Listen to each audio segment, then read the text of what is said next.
Good morning and welcome to the Eclectic Radical. As always, I'm Chris Richards, the Eclectic Radical, and rejoining me again today are a couple more returning champions. My co-host Yuri Smouter and Seth Sturm. And it's been a while since I've talked to either one of you, but I think right now it's a little longer since I've spoken to Yuri. So let's start. How are you doing, Yuri?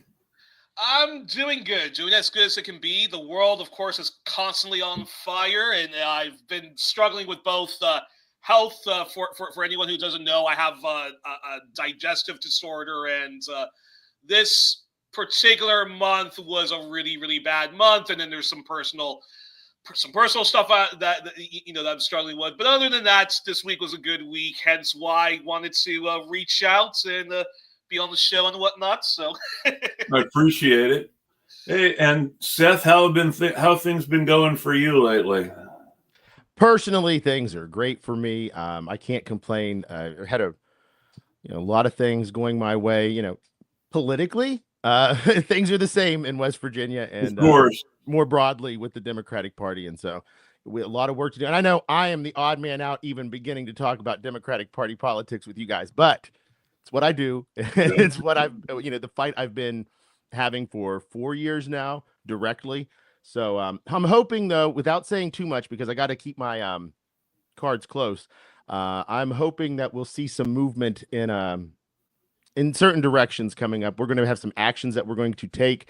And I really want to open up the question, though, to people with this action of what are party bylaws. The courts have stayed out of it for a long time. Are they a contract between the rank and file and the leadership?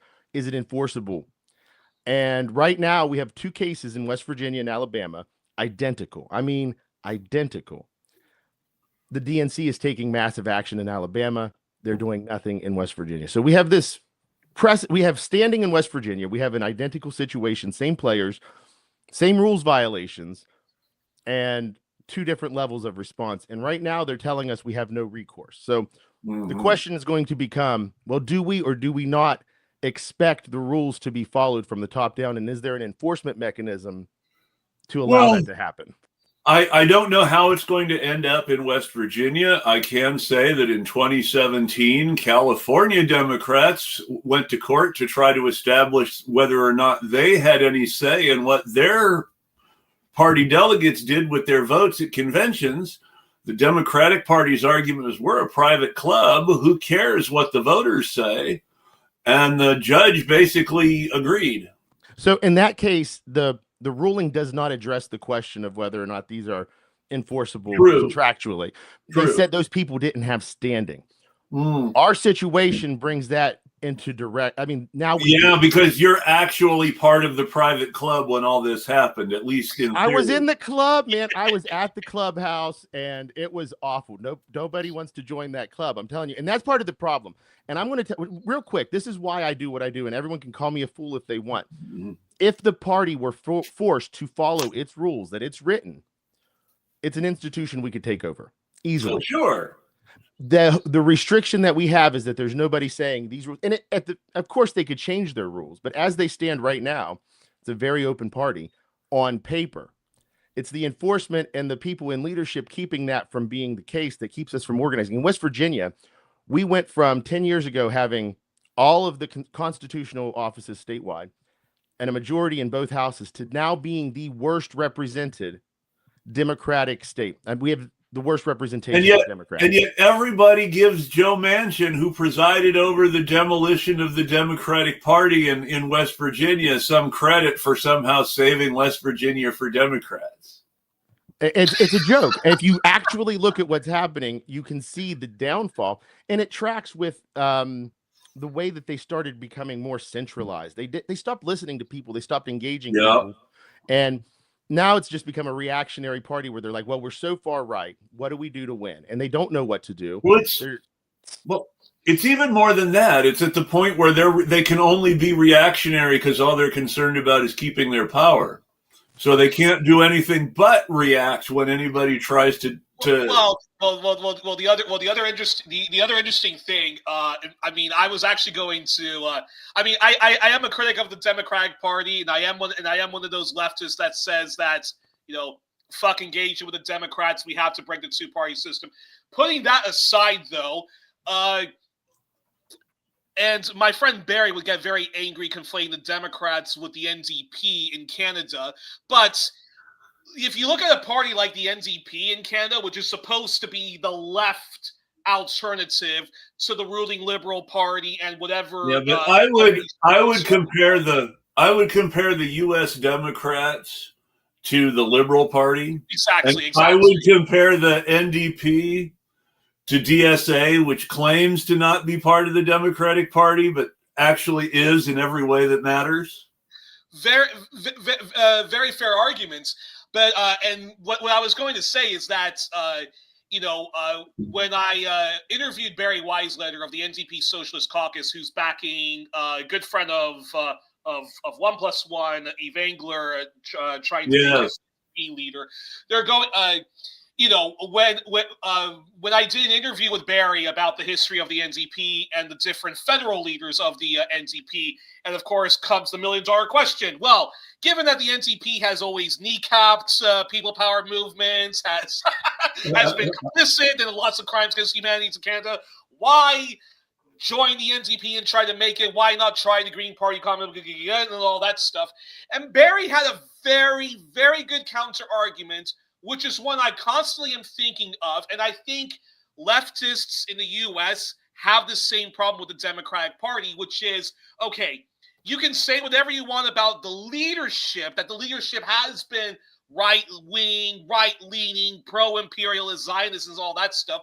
But it's not just, that's not the only problem. The other problem in America, in Canada, in Brits, in Australia, New Zealand, France, you fucking name it, is union leadership. Why is union leadership constantly propping up these right-wing leaders? It could be. That's a great question, and I have an answer, but you finish first.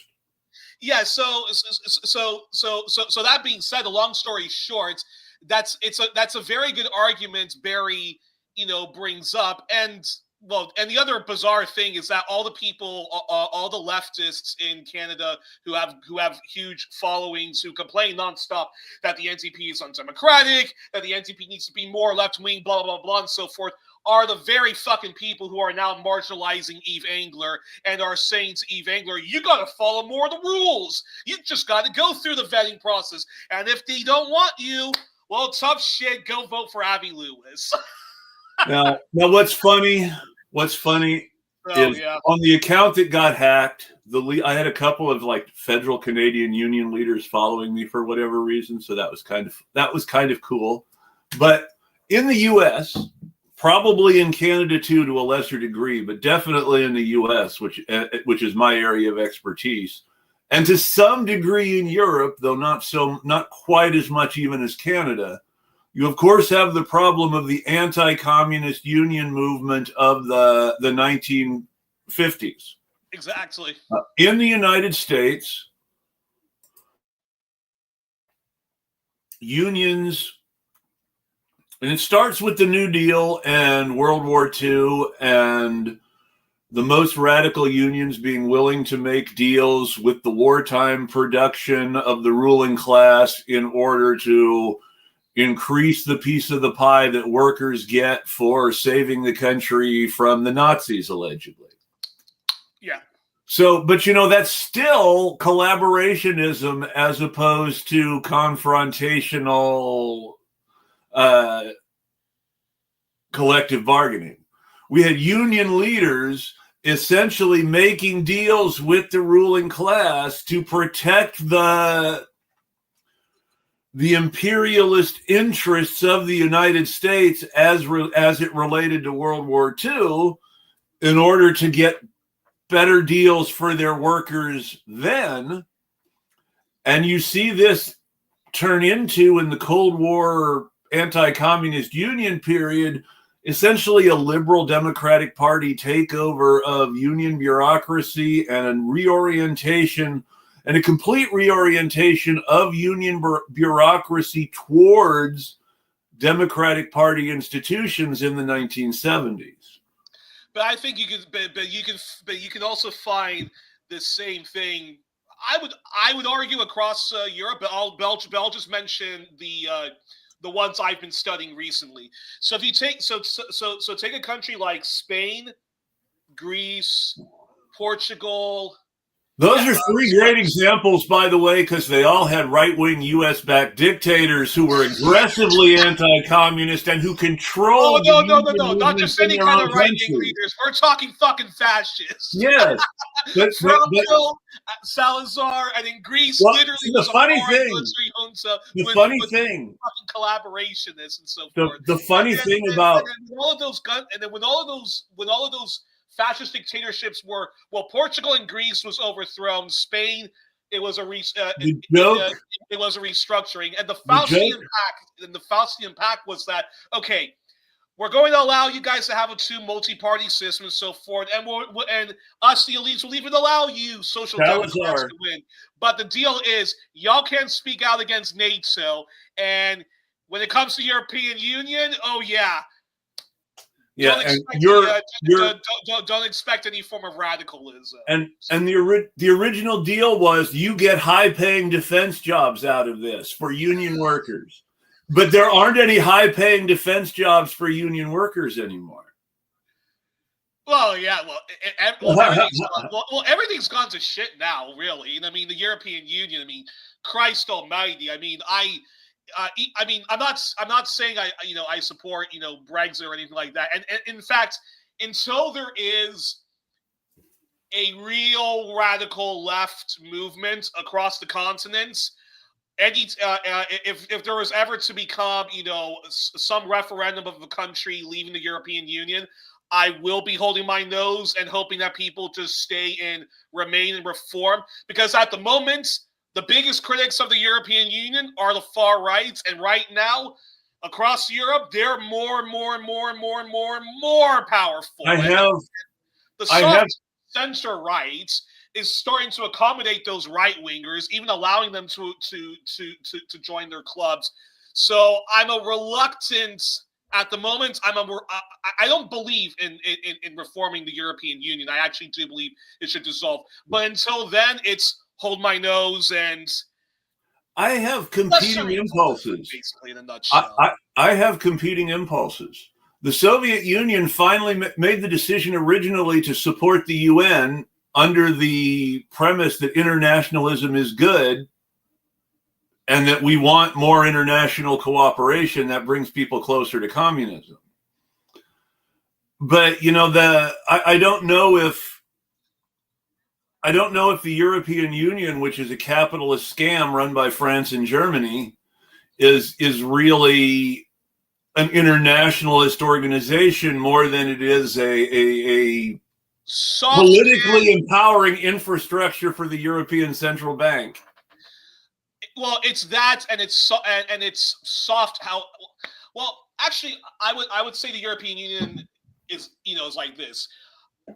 It's pan-European imperialism with Western European chauvinism shoved down the throats of the former Eastern Communist bloc, as well as what they called the pigs: Portugal, Ireland, Greece, Italy, and Spain. And what the European Union is basically, like, it's basically kind of like Sinn Féin and the IRA. The European Union is the political wing of NATO. You gotta love that, though. You gotta love how the European establishment calls the brownest Europeans pigs. I mean, that just popped into my head. Portugal, Ireland, Italy, Spain. Well, that's another thing. The soft racism. Ireland, not so much brown. But very Catholic, and Catholic has often equaled brown in the eyes of Germans and Englishmen, though Englishmen aren't in the EU anymore. No, but the soft racism and the soft bigotry that comes with Western chauvinists, many of them who support the European Union, is is outstanding in and of itself. Well, so when the banking crisis, like when the banking crisis hits, Greece, Ireland, Portugal, Spain, and whatnot, what many people don't realize is that, okay, yes, there's lots of tourism in those countries. Yes, when you visit, it may seem as if there's not as if everybody is having a relaxing time and so forth, but that's because the European Union themselves made those countries into the tourist soft spot. Can't talk. It made them into the cheap tourist places that we know them as. Yeah. Speaking of soft racism, how are things in West Virginia, Seth? Well, the racism here is not soft, Chris. It's pretty blatant, obvious. Honestly, things in West Virginia, it ties into all of this. You guys are talking about all of the actual situation on the ground. And like lately, I've been thinking about societal evolution, about like where humans have come and gone in the last 500 years. And I think that, all of our systems, modern systems, are based a lot on the political theories, starting with Hobbes, going through the Enlightenment, all of that. And the core premise of all of that is liberal bullshit. Well, yeah, absolutely. but the one thing I do agree, the one thing I can't get over is that idea of a state of nature, the war of all, and the idea that the only way to combat that is having a sovereign, right? There is a social contract of some right. kind. Well, but globally, whether it's Hobbes, but I do want to break that down, because the idea is, and the sovereign was definitely the excuse. Well, but hold on, I get that, Chris. Let me just get this, because this is important. Yeah. The point that I'm trying to make is that that has been replicated internationally. All of our systems, there is a drive, a goal of having that global influence to decide disputes, let's say, and it's all coming from a coercive violence place, in a place that prioritizes elite ownership and that class of people. And so I think that core thing, everything else is built on top of that core idea, and we still have that core tension globally, and the push for survival, security, all of that explains almost any situation. You can pick out people that will prioritize their own personal safety and security over whatever institution they're in. And that's where a lot of the corruption and instability in every single instance that we're discussing comes in. And I think that applying a framework of understanding to what that motivation really is can help us in combating the things that they're doing. I'm glad you brought that up, though, and I'm glad you made me let you finish. Thank you. I need to cut people off less. But when you think about what the whole notion of the state of nature, Chris, I can't hear you. I can hear Yuri, but I can't hear Chris. Really? Can you hear me now? That's so weird. Chris. Can you hear me? I can hear you. Let me come out and come back in, guys. I'm sorry. Okay. I can hear you perfectly, though, Chris, and I can hear both you and Seth. I can hear Seth good too, though. That's why I was a little confused too, and I'm not muted, so. Okay, well, while we're waiting for Seth to come back, okay. Oh. Seth, can you hear me now? I can. All right, we're back. Okay. That's weird. Okay, so when you talk about the sovereign and the social contract and the state of nature and all that, it's one of the things you have to remember is that Hobbes especially is the worst. But everybody sort of has this idea that the social contract exists as something that binds people together.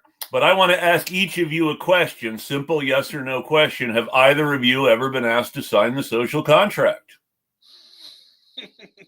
No. Seth?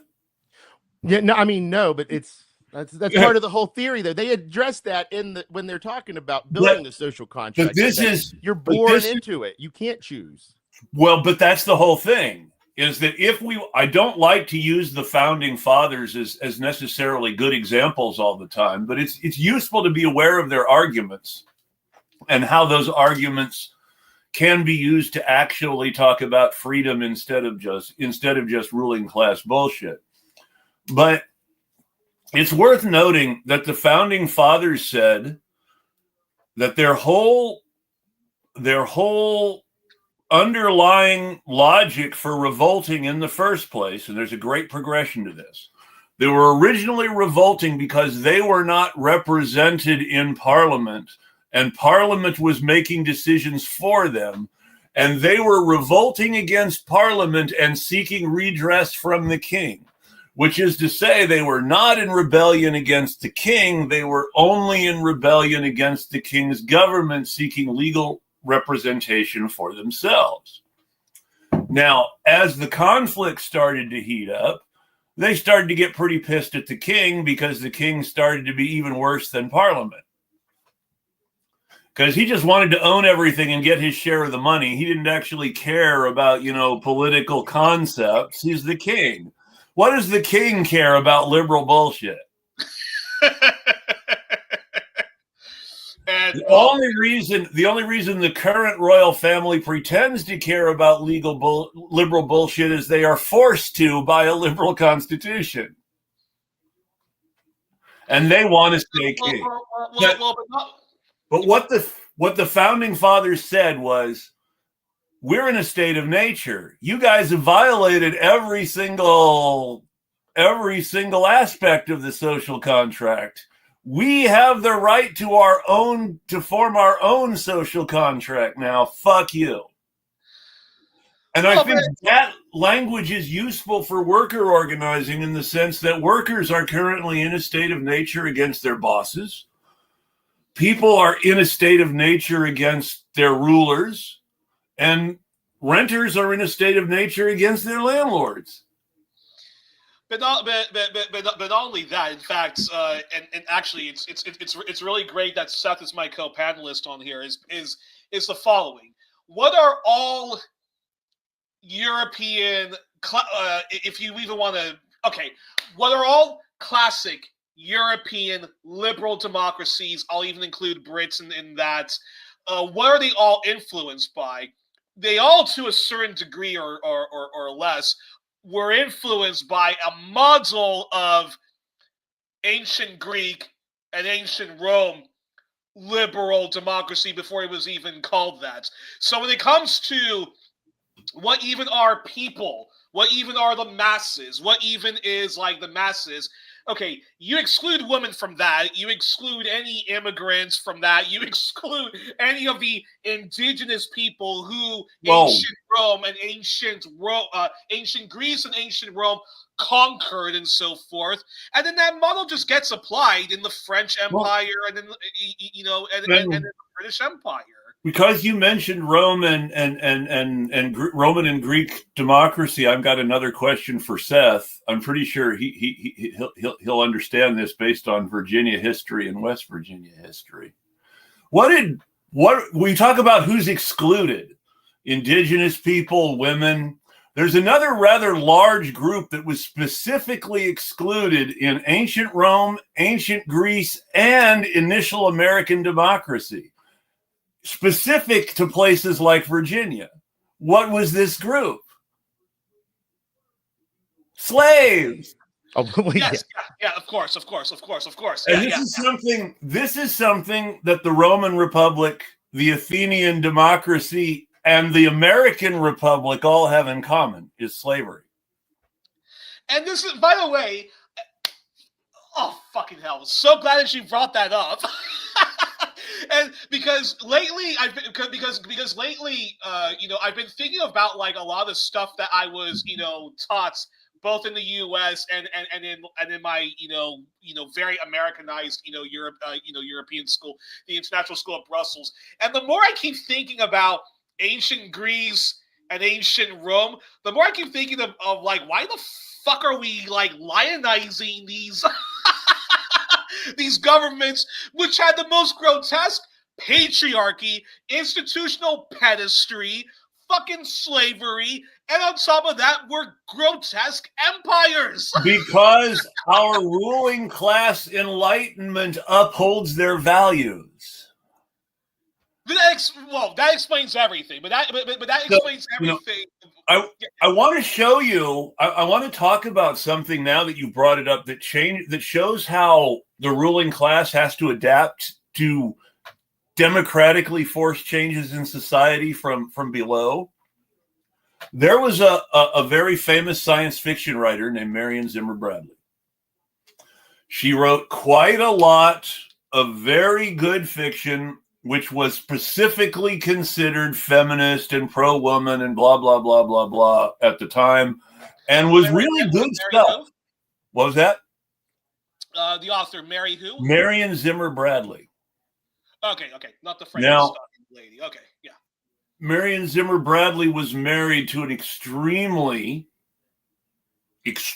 respected classical scholar who was an expert in ancient Greece, but whose hobby was making intellectual arguments to excuse child abuse and justify pederasty.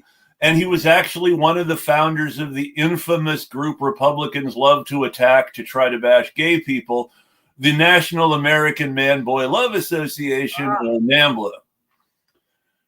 She also, it turned out, abused her own kids and allowed her husband to abuse her kids. But it's worth noting that he was rejected by all his former supporters and cast out of polite society because of the cultural changes that happened between the 1950s and the 1960s.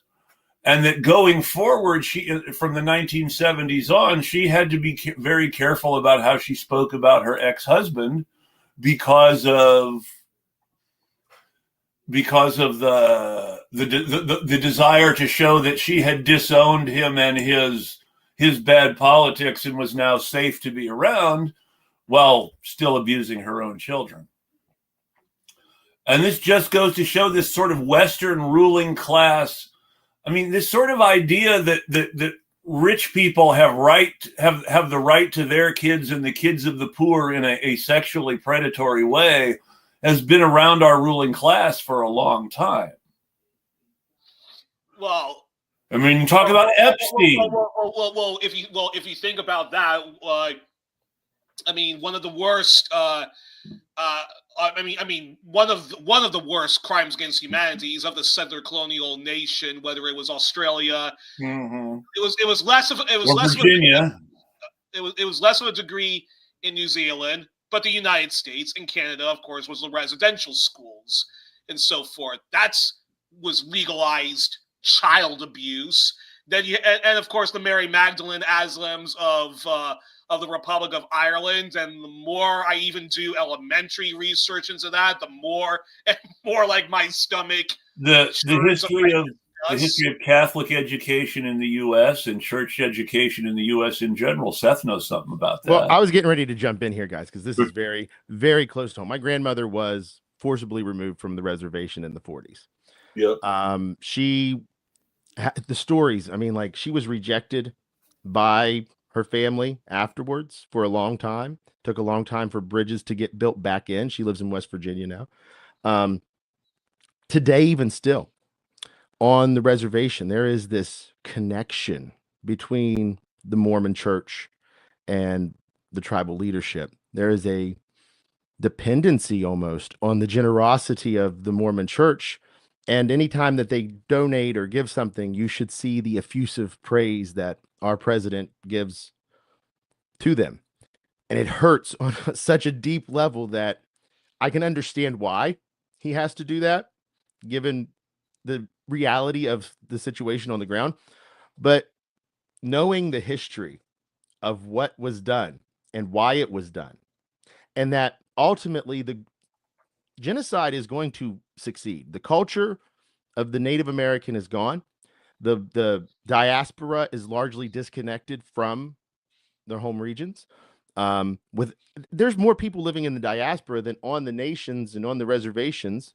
But there is a forced cultural disconnection from these termination policies that keeps us from coming together as a real group of political force. You can make the argument that even though the people are still alive, the genocide has been successfully completed because of the reculturation of so many indigenous American leaders to a what I would call a white capitalism that maybe isn't completely their culture, but which they have invested in on a personal level. Well, you have to remember too, this gets lost. The building of nations, everything. People first came here in the 15th century. Yeah. Okay? We were here beside them the entire time. To say that we're separate from modern American culture is to keep us in that primitive space. It says that we're not modern people. We're not a modern people, but we are. We grew with you. We of course. with you. And that culture that we have doesn't need to remain in the past. And like, they have done such a great job disconnecting and creating this otherization of what we are, where, I mean, like, even I, for a long time, fought against all of these, who am I? Internally, not with other people. With other people, they still do it. But for me, I had to come to terms with culturally, knowing that my grandmother, I have family out in Arizona, a lot of them. I've met a lot of them. We just had a family reunion of sorts. They all came to West Virginia and then went to DC over the summer. It was fantastic. That is my family. That is my history. And the culture here tried to disconnect me from it in many ways. They do not want me to identify as Navajo, even though I'm a member of the tribe, even though my family is from there. They don't want that. And that is assimilation. That's the forced assimilation that we're talking about. They don't care if my bloodline exists. They care whether or not we are part of the American culture. They want you to be a white American, whether you want to be or not. And that's what I've been. I mean, look at Jordan Chariton. That's exactly what he did to me from Status Quo. I'll call him out. That is, he acted like my grandmother was dead. He used past tense when he was speaking of her, which he should never have been speaking about her in the first place. That level of ownership of native identity that white people think that they have is the root of so much of our personal struggles. Because what is an indigenous American to a white person? Well, that's a person in America who's deliberately keeping themselves apart from me. That's how the white person thinks. It's like they're not willing to join my society and live in my world. So fuck them. And it's a shared world. That's the whole point. That's the whole problem too. Is the white person policy from it's mine.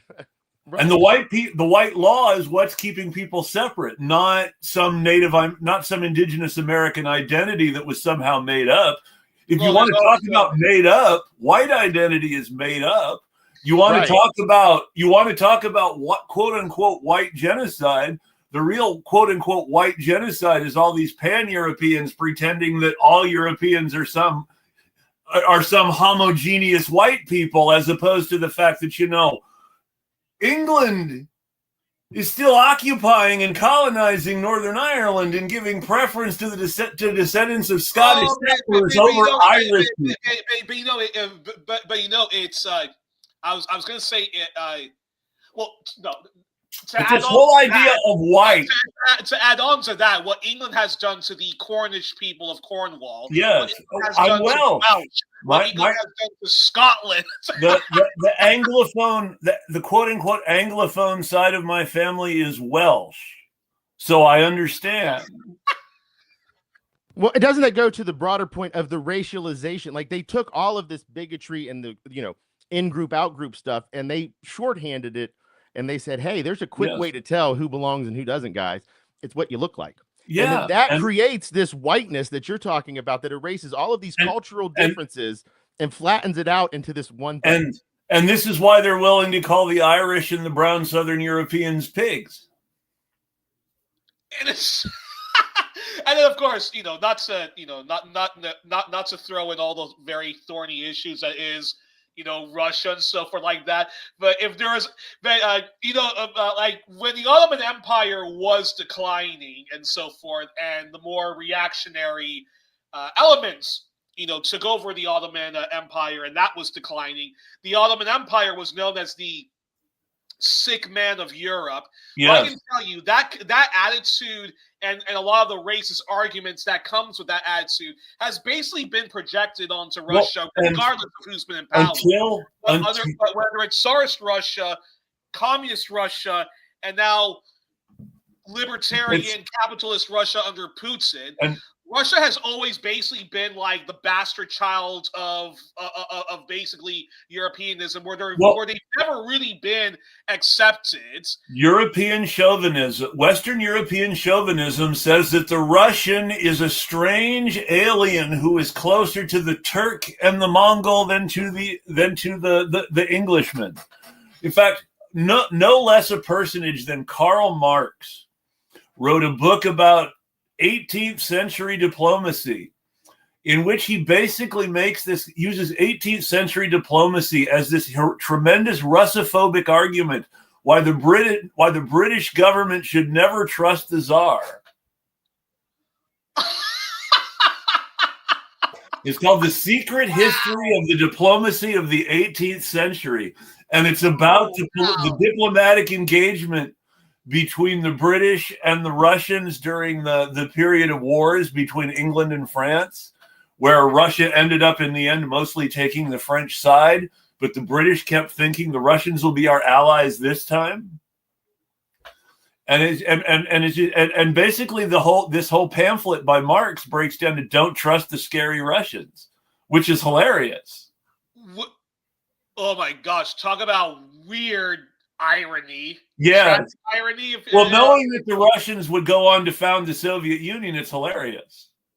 And not only that, but Russian history is also you got the other end of it, which is the great Russian chauvinism, which says we are the heirs to the Roman Empire, not the pretender West. But not only that, but Russia, the more one even studies Russian history, the more like you just find yourself scratching your head trying to like make sense of it, because what our audiences would probably know about Russia is a very white Slavic sort of people, but there's also lots of indigenous Russians. The history of the growth and unification of what we now call Russia is very similar to the manifest destiny of the United States expanding over the continent. And the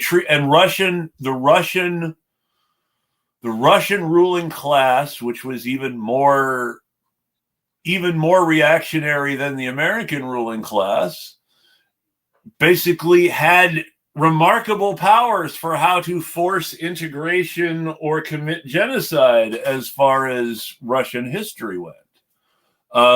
And there are a lot of Koreans in what we call Russia who are ethnically Korean and culturally Russian in the same way that we have Asian Americans in the U.S. And nobody really thinks about that when they talk about Russia. Yeah.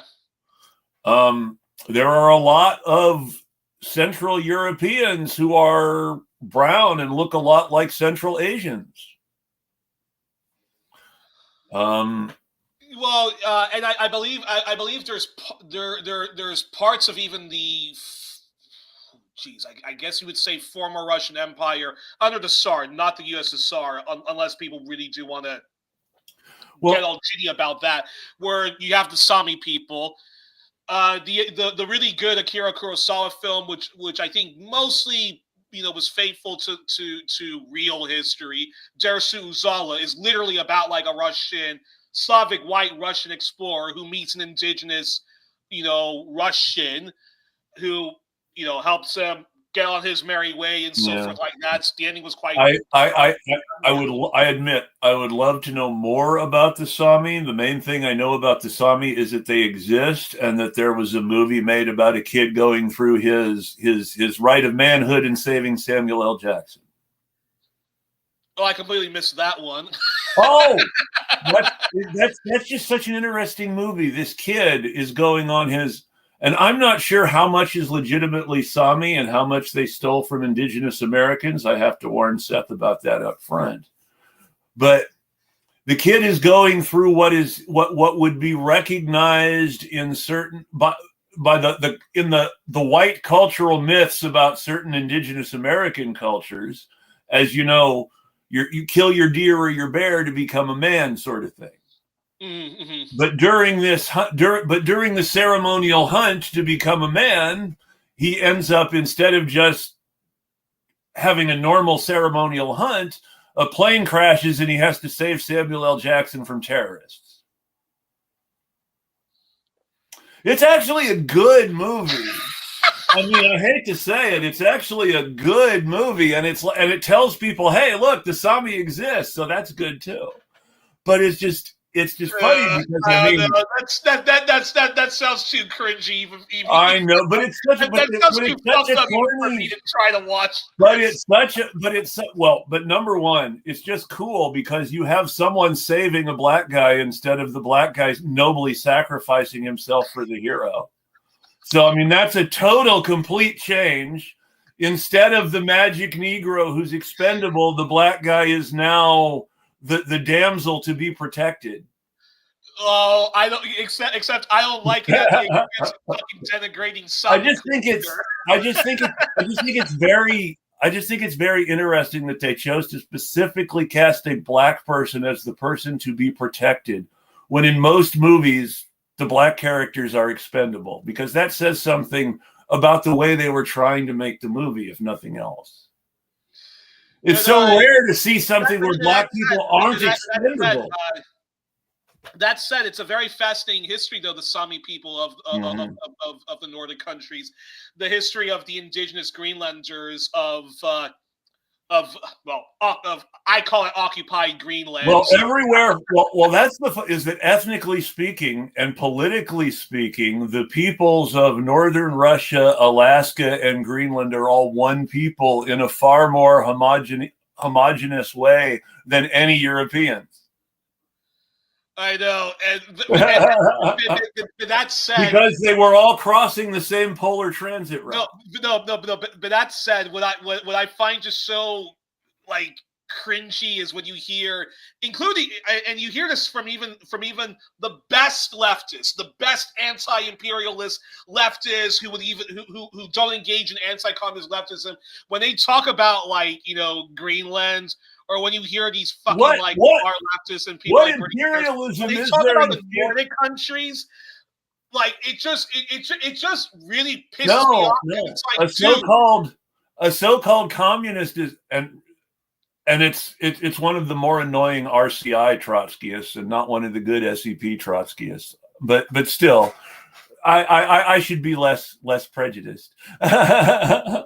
But someone was in my replies, well, how is Norway or Sweden or Denmark associated with imperialist extraction? It's like, well, Norway's a petrostate, which means that their whole economy is based on only selling oil in dollars, which makes them directly part of the American financial empire. Denmark occupies Greenland. But look, the moment and Sweden has the largest population of what I would call second-class Sami citizens, as far as I know. No, and then not only that, look, you're a member of you're a member of NATO, so you're part of the Pan-European criminal club and stuff like that. This just popped into my head, and I have to say it. Plus, if we're supposed to believe the late left-leaning Swedish journalist who wrote The Girl with the Dragon Tattoo, a larger number of Swedes are potentially secret Nazis than even Americans. Oh yeah, well, not only that, but just not even secret anymore. They openly let COVID rip in the most. No, but look, it's not only that, but I was doing some research into Olof Palme, who was fairly good social democratic leader, fairly anti CIA murdered him and stuff like that, but. He is one of those. He is one of those social democrats, and it's not just him. It's the history of the entire region. Yes, who were racist towards the Sami people, and then the social democrats of Norway, Sweden, Denmark, you name it. Their socialism also has a dark side because they also believed in eugenics and stuff. Yes. So there were let that go into the record. Let that go into the record. And one of the things that they comment on is that because she's autistic and diagnosed as with antisocial personality disorder, they sterilized Liz in The Girl with the Dragon Tattoo. Yeah, she was sterilized for being mentally ill and autistic. No, and as other people have told, as communists, people who are part of communist parties, how they've told me whenever the counter argument, well, why do we have to be radical like you communists? I mean, can't we have like a wonderful social democratic model like Norway, Sweden, and Denmark, and so forth? And the whole trade-off is they're allowed, to a degree, to make concessions to their working class people, as long as they're part of the club of exploiting the global south. And yes, and let's not forget that there are still Swedish and Danish and Norwegian colonies in the world, despite the fact that most other countries, with the US being one of the major other exceptions, French and Dutch and British not wanting to give up a few things. So, I mean, it's like all the colonies that are left belong to these so-called developed, civilized, democratic countries. And the irony, let's remember that all the democratic, socialist, Scandinavian countries have fucking kings. How socialist can you be with a fucking king? But and not only that, this also needs to go on the record, is while the Nordic countries, when it came to apartheid South Africa, certainly were more willing rhetorically to be all BDS on South Africa and so often finger wag at South Africa, that still doesn't change the fact that, okay, so you're against settler colonialism in South Africa, and occasionally Olaf Palme would speak out against the racism black people, because he never spoke out against the racism of indigenous people, and yet they were still engaging in grotesque apartheid settler colonialism towards their Sami people, the indigenous Greenlanders, and so forth. That does need to go on the record, and that's just why I just find it so cringe. All these European countries. All these European countries that were boycotting South Africa, and whose governments allegedly supported it, they were all still doing business with Israel, which was still doing business directly with South Africa. It's like when the CIA decided they were going to get out of Angola, but they didn't want those pesky communists to win, the CIA gave a lot of money to Israel to give it to South Africa to invade Angola. I know. The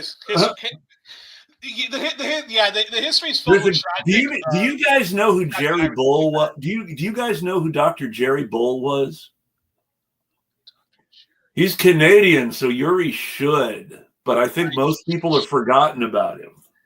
Do enlighten.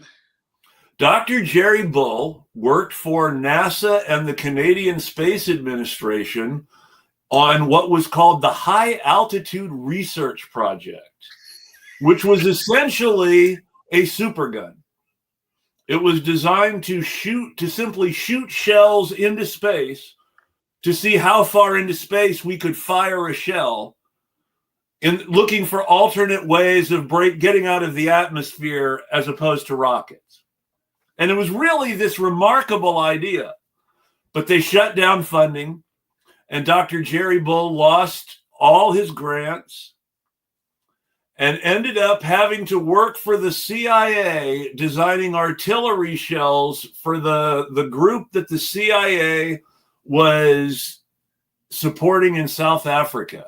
And then the CIA cut off his funding because they were pulling out, and they asked him to do them a favor and go to work for the South African government. And so he went to work for the South African government, designing shells for them the way he had for the CIA. Just in case the majority, and of course, the South African blacks take power through violent revolution. And then, of course, apartheid in South Africa fell, and Dr. Jerry Bull became a complete pariah in the Western academic community because he had worked for the CIA and for South Africa. So Jerry Bull ended up getting a job in Iraq building something very close to HAARP for what he thought were pure research purposes, and what was then seized on by the Western press as Saddam Hussein's supergun. There's the movie about Dr. Jerry Bull and how his life was ruined by the CIA and how he was blamed for being a traitor who worked for Saddam Hussein. Stars Frank Langella.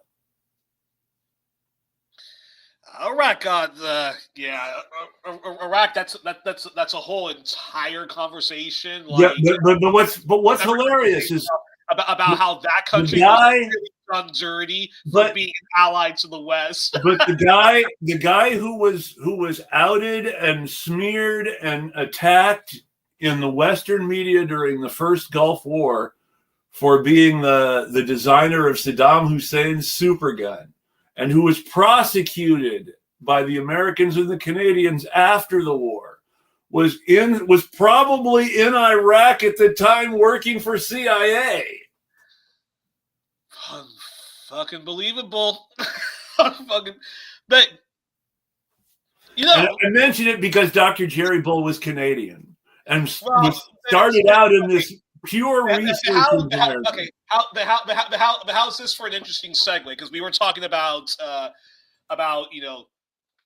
institutional child abuse, settler colonialism, imperialism, and so forth. I got asked this question because you wanted to talk about like some current affairs. What do you two make of Prince Andrew losing all of his titles and so forth? And while you guys are thinking, I'll just give my. I actually told my wife a joke about this earlier. Oh, do share. I said Prince Andrew should be grateful. And the reason Prince Andrew should be grateful is because there was a time when if the royal family didn't want you around anymore, they made you Duke of some godforsaken island in northern Scotland and banished you to your estates. but actually, well, there was a woman who was actually kept prisoner by her husband with the approval of the royal family on the Isle of Skye for like 50 years until she died of natural causes. I actually have to push back against that because because I think if you're gonna do all this humiliation to Prince Andrew, you might as well just fucking like execute him by firing squad. I mean that they essentially would have starved him to death in Scotland. I mean when they locked King Richard II up in Pontefract Castle, the whole idea was this will be an honorable retirement for our former king. But then they didn't feed him. Well, if Gandhi said that if poverty, and Gandhi was right when he did say that poverty is the worst form of violence, this is almost like slow cruelty what they're doing to Prince Andrew, which is why I think, okay, you clearly all think he's guilty of being of engaging in human trafficking and whatnot with Jeffrey Epstein. So just fucking execute him. Man. But if they admit that, and if they establish a precedent, then what happens when Prince Charles' secrets come out? But this is the conundrum. Which I don't understand, because I'll just say. No, well, then to be fair, that's actually we all know that that Charles likes older women, and that was not to the same way as Macron, but we all remember how Charles could not stay with a woman his own age.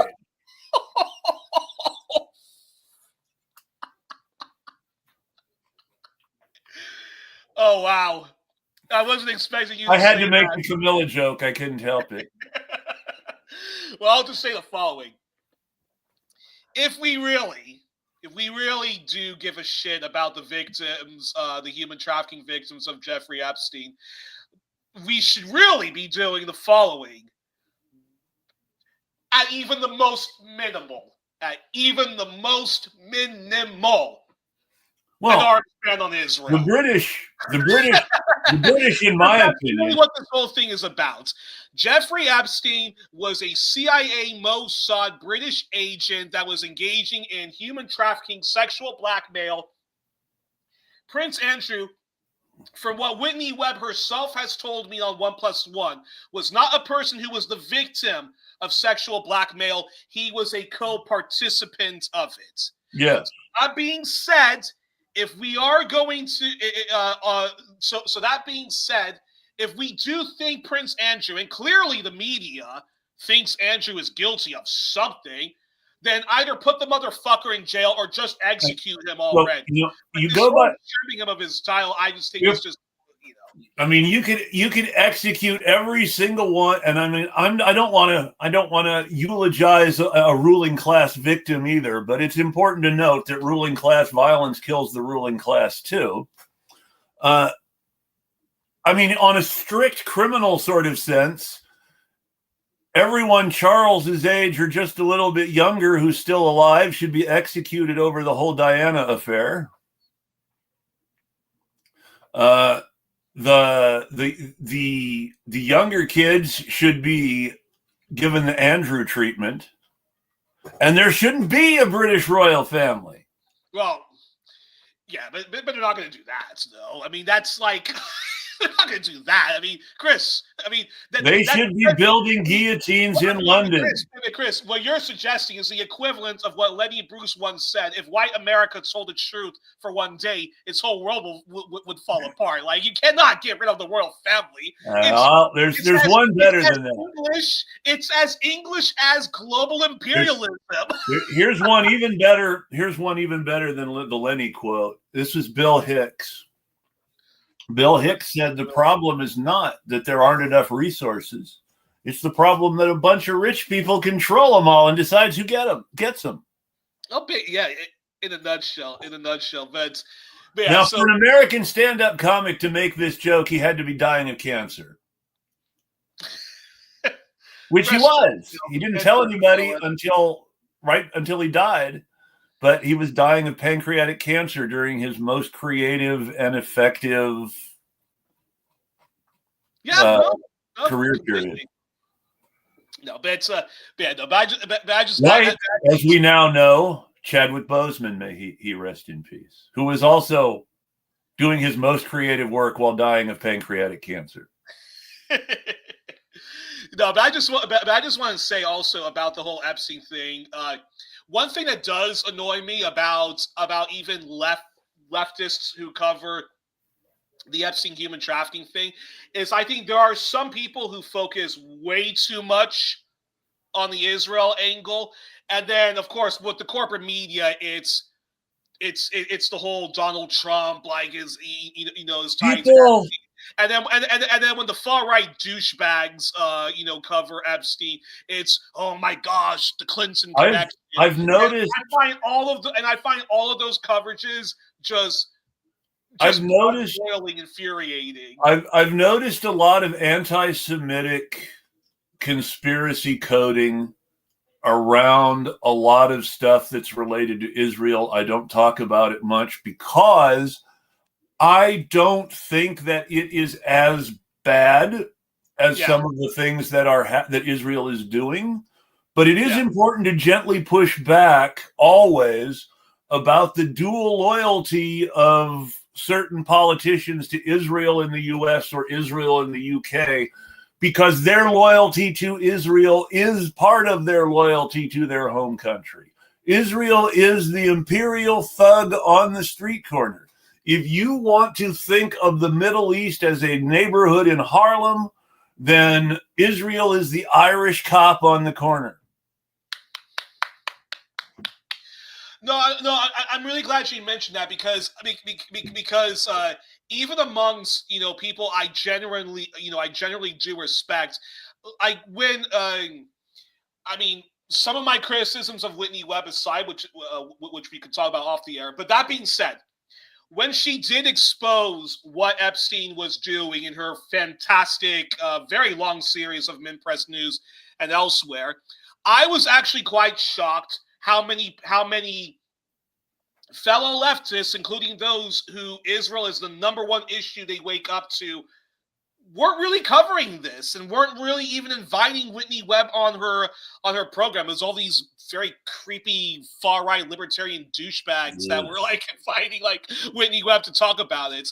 And now and I just always thought that was weird. I always thought that was just very weird that not many people were bringing, this up. But the whole thing is now recently, when I do hear fellow leftists I do respect, whose work I do follow, when they do mention Epstein, it's solely to talk about the Israel connection, and which I just find very frustrating. And I really don't like the narrative that keeps coming out that Israel controls America, that Israel is controlling Britain. It's like, no, Israel is a kindred spirit.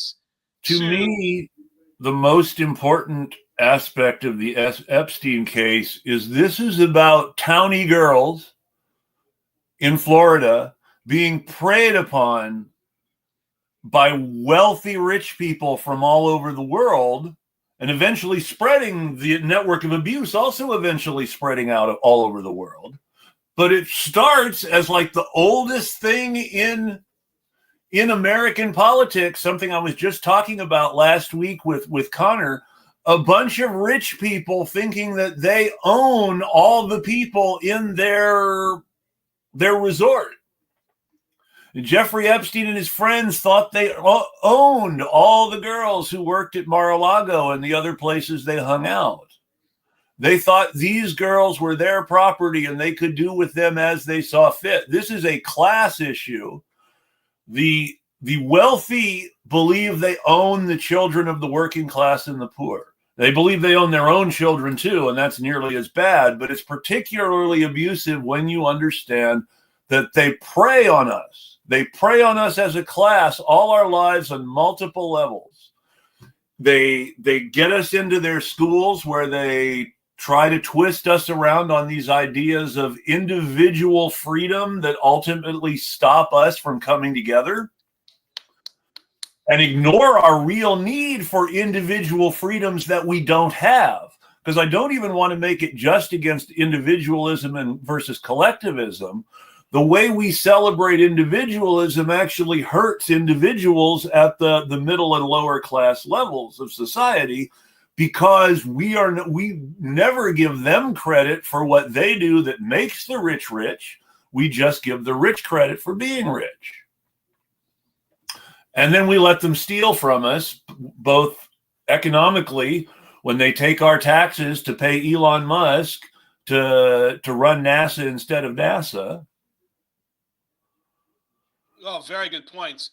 But you also it's Elon Musk's whole system of wealth, Jeff Bezos' whole system of wealth, Larry Ellison's whole system of wealth are built on these massive contracts with the U.S. government and the U.S. military and the governments and militaries of U.S. allies like Israel. Larry Ellison, whose son now runs Barry Weiss's internet company and CBS News, and hired Barry Weiss to be editor-in-chief of CBS News. Larry Ellison has said outright he considers the number one national security issue in the U.S. to be the importance of supporting Israel, and has actually been firing people from his own company, Oracle, for not supporting Israel. No, spot on. Couldn't And have this said it is better myself. all these things come back down to the people who believe they own us and our wives and our kids and our brothers and our sisters, all of us from a young age until we die. They think they own us. And, we can talk about slavery not being around anymore, or some slaves being worse off than others, and all these things are true. But ultimately what it comes down to is what the U.S. has been doing in Palestine and Africa is coming home to the U.S. under Trump. It was already coming home to the U.S. under Biden and Obama. Let's not forget it was Barack Obama who was sending drones out to kill people at weddings in Yemen, which is part of how this whole shit started. And let's not forget it was Barack Obama who decided the Arab Spring was bad and started this whole civil war in Yemen in the first place. They just wanted to overthrow their sheikh or whatever, and they did. And Barack Obama never let them. Well, Libya, Syria, Ukraine, all these places are on fire. Libya, went down like a house. And there for the opposite reason. They supported the butcher of those three nations is Barack Obama. Yeah. And by the way, great news that Nicolas Sarkozy is going to be serving 5 years in prison. We hardly ever get justice. Think about that. 5 years in prison for helping to return open-air slave markets to North Africa. Look, I wish it could be better, but I'm going to take this as a win. And the fact that his name is tainted and so forth, it's wonderful. His name was tainted before. We're talking about Sarkozy. Remember, it's so hard to think of. It's so hard to think about this now. But don't you remember? Don't you remember when Nicolas Sarkozy was the scary face of the French far right, the way that Marine Le Pen is now? I remember that. No, but Chris, she's always the scary face of the far right. Sarkozy is just the acceptable scary face of the far right. Fair enough. But that being said, you got to give we got to take our victories when we can get it. Nobody has been held accountable for the fucking crimes against humanity that's happening in Libya and the civilizational downgrade of that country. Remember what you said. For a politician like Sarkozy, even though he should I be know. Did to Libya, I'm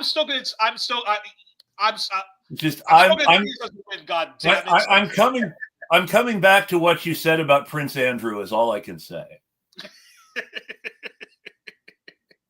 When it comes to Sarkozy, I hate to say this because obviously when we're talking about civil government and not class warfare, we should not be talking about ending people this way. We really shouldn't. But at the same time, when it comes to the class warfare, what are you going to do if you're leaving these people in the ruling class in any way? You can't not do something about it. What are we going to do with all the corrupt cops? When we abolish the police, what are we going to do with the corrupt cops? And there's two ways. There's only two ways you can do it. There's re-education. There's amnesty and re-education, which we're putting people in camp. Or there's just the old Stalinist way.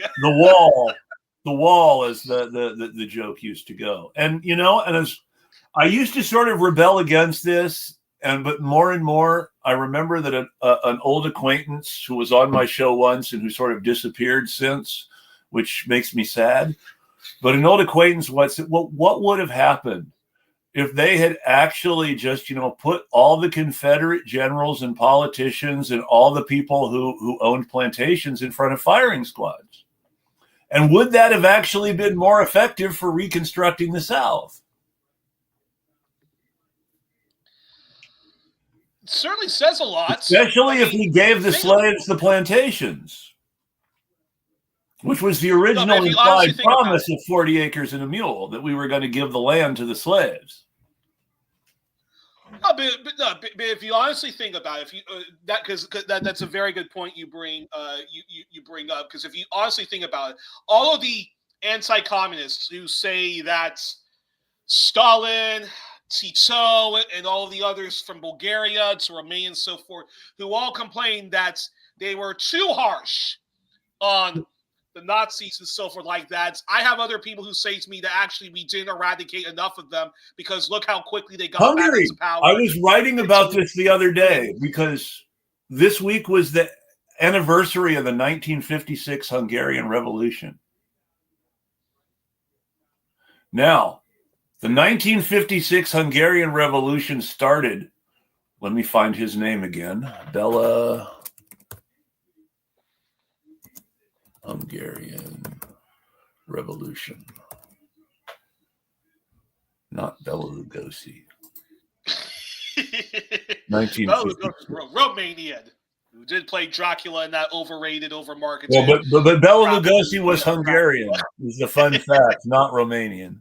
Though Dracula is Romanian and not Hungarian. Wait. Bela Lugosi, not Romanian. Bela Lugosi was Hungarian. Bela Kovacs, is that the guy? No, that's not the guy. Yeah, you. I'm curious though, Seth. What do you think? We should be Bela Karali. This is the guy. Bela Karali. And whatnot, or so I'm just enjoying the conversation, guys. I'm not going to interrupt the flow. This is not my area of expertise. In 1956, a man named Bela Karali, last week, approximately, attacked the headquarters of the Hungarian Workers' Party, which was Hungary's Communist Party, took prisoners, both from employees of the party in the building and members of the party in the building, and from pro-government protesters outside the building, and he started killing them. Now, we don't talk about this aspect of the Hungarian Revolution, which started with a right-wing National Guardsman taking anti-communist militias on an attack against communists and fellow Hungarians and then murdering his prisoners. We don't talk about that. We don't talk about the fact that he was a Nazi officer in the Hungarian army on the Eastern Front during World War II, who was initially sentenced to death by the Hungarian communists and sort of pardoned after the fact as a favor to the U.S. And he then, after the revolution failed, he fled to the U.S., letting people who had gone along with him take the fall and be executed while he got away. And the actual murderer called the Victims of Communism Memorial. People who had supported what he did but not been directly involved with the worst things that happened because he did them were killed for supporting him. But he fled to the U.S. and got a job at Brooklyn College and eventually ended up president. And after the Hungarian communist government was overthrown by CIA-backed liberals, when communism fell, he went to communism and joined the he went to Hungary and joined the Free Democratic Alliance, and a year later was somehow rehabilitated from his former Nazism because Yad Vashem stepped out and said he was righteous among the nations. He saved Jewish prisoners on the Eastern Front. So a guy who murdered communists and fought for the Nazis was named righteous among nations. And then 10 years later, died in his 90s, peacefully asleep in Hungary. Hey, you know what? I've got a real quick. I just thought of this, totally not really on topic, maybe. But it reminds me of Watership Down. One of the things that bothered me about that book so much is that at the end, 2/3 of their warrens are run by what are essentially Nazi officers who are good people. Mm-hmm. That is a great allegory for the way post World War II was handled. Yeah. And it was treated as that's a moral, that's good. That's fine because it's like top down. The people responsible for enforcing those laws are just as complicit. They know what they're doing, whether or not they're following orders. And like that always just bothered me. And that was there was a soft revolution in 1968 in West Germany. And the reason I call it a soft revolution was there was a parliamentary coup. What happened was that they had a deadlocked parliament. They could not get any sort of neither the Christian Democrats nor the Social Democrats could form any sort of coalition with other parties. Neither one could form a government. What they should have done was held a new election immediately. But instead, the Christian Democrats and the Social Democrats formed a coalition government between the state and the opposition, so that there really was no opposition. And there was one single coalition government. And the prime minister, the chancellor that they put in charge was Count von Ribbentrop's head of propaganda in Hitler's foreign ministry. He was, of course, a Christian Democrat, because Christian Democrat was the polite word for Nazi in post World War II West Germany. But it gets worse. It gets worse. During this period in 1968, a left-leaning journalist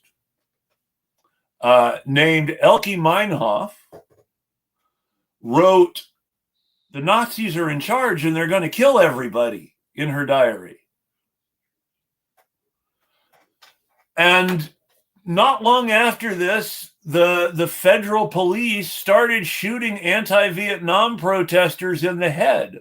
They shot a German Social Democrat student protest leader, not even a communist or anarchist, but a German Social Democrat protest leader, 21 years old, college student leader of the Social Democratic Party at a major university. German federal cops shot him in the head for leading an anti-Vietnam War protest. The Axel Schultz news agency said that he deserved it and was a terrorist. Wow. And the Axel Schultz news agency was part of this Nazi soft coup. And this is where the so-called, this is where the German Red Army fraction comes into being. And we start to see what the state called terrorism against the ruling class and the Axel Schultz media group in Germany. And eventually all the Red Army fraction founders died in prison under very suspicious circumstances, with Elke Meinhof saying in her last words, "I didn't kill myself. I will never kill myself. If they ever say that I've killed myself, the state murdered me." Was that all part of Operation Gladio, when a lot of terrorism that we thought were the far left were actually... Well, this was after Gladio. This was 1968. The Red Army fraction were genuine, serious communist revolutionaries who were trying to protect people from Nazis. But yes, in Gladio, a whole lot of Nazi terrorism was blamed on communists. That's absolutely true. Gladio is when we were backing the period during which basically, right? We were backing Stepan Bandera to be our middleman with his buddy Roman, who was running the Ukrainian Nationalist Army, fighting a guerrilla war against Stalin into the 1950s. Wow. That was terror. That was right-wing terrorism. They killed a whole lot of innocent people in Ukraine because they weren't anti-communist enough, which goes back to the original origins of Bandera's organization, where the first people they were killing were not Russians or Poles, but liberal Ukrainian politicians who wanted to get the Ukrainians more political rights. They wanted to kill other Ukrainians who weren't fascist enough, even before they wanted to kill Poles and Russians. And then, of course, while all this is going on, and this is actually very important when we talk about some of the current affairs, is while everybody I know was sort of mocking how President Xi of China looked like he was under torture having to meet Donald Trump, I think the real story was the fact that Donald Trump was having very good relations with the current leader of the Liberal Democratic Party of Japan, which is a far right, our liberal independent media has been really milking how bad Trump looked on that Asian trip. Everything from Malaysia to the meeting with Xi to the looking like an idiot with the Japanese premier, all that stuff. our left-wing independent media that takes the chorus money has been really, really attacking Trump. So I think most people domestically, especially Democrats, are mocking Trump more than they're mocking Xi for anything like that. But it also brings up the thing I always want to say every time I see Max Blumenthal post on Twitter. Hey, Max, I saw your dad, Sidney, on Midas Touch the other day bullshitting for Democrats. How's he doing? You guys talk?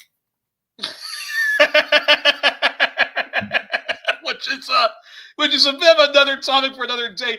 But I just want to mention because what you were talking about with Hungary and so forth and Operation Gladio. Look, talk about ironies, and history is filled with ironies. Is we don't talk about the grotesque real life horror films, which was the Japanese fascists and what they did to their subjects. Yes. In China, in Korea, in Malaysia, in Singapore, in Mongolia, in Vietnam, in what was into China. The Japanese-born Chinese, many of whom only exist because their mothers or grandmothers or great-grandmothers were comfort women during World War II, who were then forced to come back to Japan, and whose kidnappers then got permission from the occupying American government to keep them in the country as servants. But I just wanted to comment on that because I just thought it was quite interesting. I think more or less Trump and the I'm blanking on. Well, remember they made Shinzo Abe an anti-Trump hero shortly before he was assassinated. Or tried to. Oh, I find that stunning because the Japanese want the pivot to Asia. The Japanese want. Yeah, but Shinzo Abe also had a whole lot of economic things going on with China that he didn't want Trump to just immediately ruin either. So I mean, and that was the whole thing. And when he got shot, is why are people mourning this guy? He was shot for being a Nazi by someone who wanted to get a Nazi. And I mean, maybe the word Nazi isn't strictly accurate when you're talking about the Japanese, but it's the same principle. That's why the Nazis got along with them. I would say it's the same thing. Shinzo Abe's grandfather was a fucking Japanese fascist. Yes. And look, the World War II genocide, atrocity denialism, which so much of the ruling Liberal Democratic Party, which is a right-wing, hard right party in Japan. And Mario Vargas, you want to talk about the fucking perfect dictatorship. Japan is the perfect dictatorship. Every country between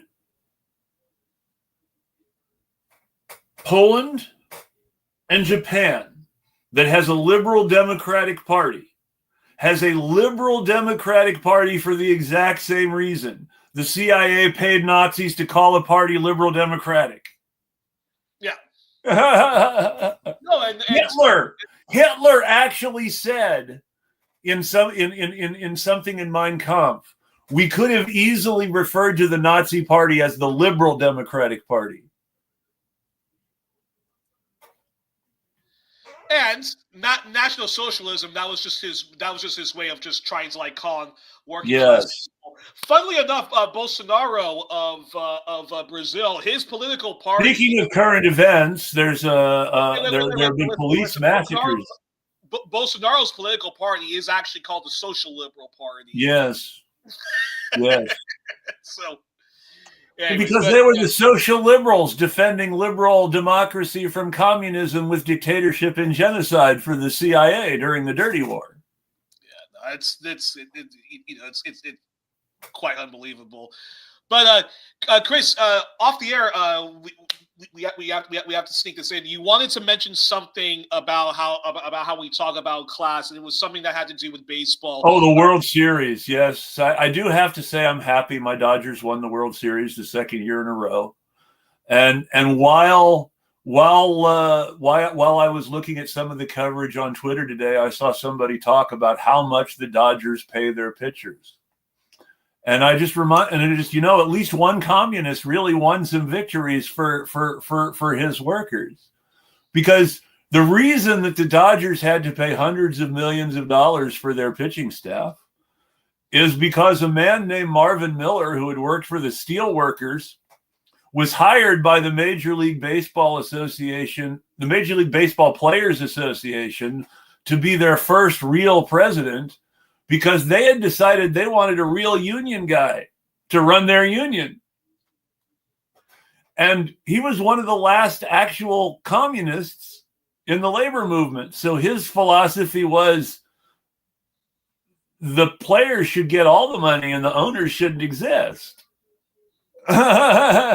So one of his favorite lines when he was speaking to professional baseball people was, in the end, when they talked about lockouts or firing people or blacklisting people, he would say nobody ever came to the ballpark to see an owner.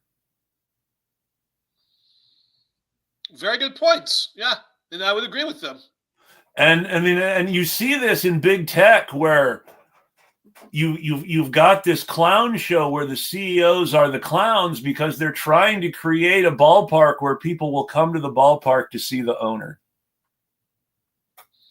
You got big tech trying to become these celebrity. You got big tech CEOs trying to become celebrity nerds as this sort of symbol to anti-celebrity athletes or movie stars, to sort of rile up this certain sort of quote unquote intellectual, usually pseudo-intellectual white guy who thinks he's smarter than he is.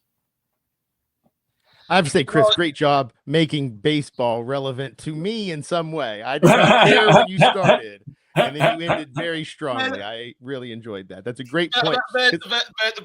But I wanted to ask, I sometimes think of how fucking crooked football is, and you think of an organization like FIFA, and I sometimes think, like, when you have the ceremonies, when when people are kind of given their trophies and stuff like that, I sometimes think, why do we have to have, like, the people of, like, FIFA there? Like, nobody gives a fuck about them. Nobody likes them. In fact, I think unanimously across the political spectrum, everybody would be like, can y'all get the fuck out of here and can just be like us with our team players? But the thing about FIFA, though, and this is the difference between FIFA and, say, the major leagues, FIFA is an international system where if we had a real consistent system of international government, FIFA would be remarkably easy to clean up, as opposed to the Major League Baseball, which is not about, middle managers in an international system managing a sport, but a bunch of owners making a lot of money for themselves. And that's any American sport. An NFL owner once referred to the players' union as the plantation. But isn't what was I going to say? Actually, keep talking while I try to come up with my train of thought. Oh no! I just remembered what I wanted to ask, but. Because, of course, we take our unions for granted. We take, the right of collective bargaining and a living wage. We take all that stuff for granted.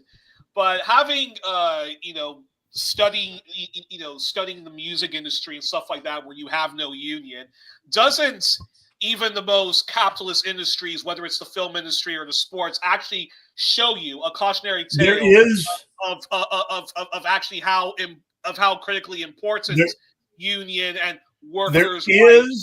There is a musicians union, sort of. It is the Association of Recording Artists. The problem is that the Association of Recording Artists made a decision in the early part of the internet that their biggest issue would not be ownership of their own work product or democratic control of the music industry, but copyrights to songs. And when the representatives of the recording artists made a decision to care more about song copyrights that protected the bosses. Because let's think about this. It's this Recording Artists Association campaign against piracy that led to the point where that prevented laws from changing, so that Taylor Swift would have owned her own music much sooner. Now, I'm not a Swiftie. I think we have better recording artists than Taylor Swift. But the most successful recording artist in the world had to buy back her own music at a very high premium because the copyrights were owned by a record company, and the union that was supposed to represent her cared more about her boss's copyrights than her right to own her work product. Well, just like, if you ever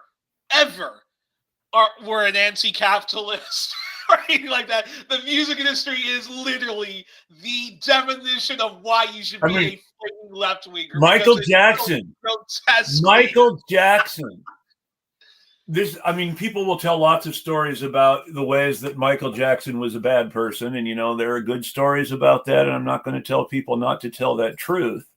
But it's worth noting that Michael Jackson was abused and spat upon by his father and by the record industry for many, many years. And to add insult to injury, when he told his but then he turned around after being abused when his new best friend, Paul McCartney, asked him for help buying the Beatles songbook. He turned around and, this is my chance, and bought the Beatles songbook out from under Paul McCartney. Because, hey, this is an opportunity and I can make money. And this is how, in that moment, he chose to act like the people who had mistreated him. Well, I was getting ready to say, back to your Taylor Swift point. I've told you this before. My niece has made me way more literate in the pop scene than I ever would have been normally. But there's a beef going on, or went on in the past, between Taylor Swift suing other artists for copyright claims and getting royalties from their music for things as simple as, you may have whispered, you shouted in the chorus like I did. And because they would rather just go ahead and settle than to fight these things out, she's got these credits on all of these different songs. That's not cool, because after you don't get back your own songs and then try to mortgage other people's songs. That's the same thing we were just talking about with Michael Jackson stealing. What does that say?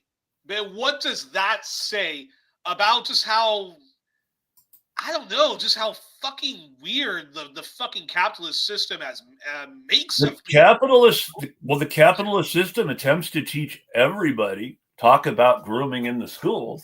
The capitalist system attempts to teach everybody you can only rely on yourself. You have to do anything legal you can possibly do to get ahead by any means necessary, but you have to obey the rules set down by authority to do it.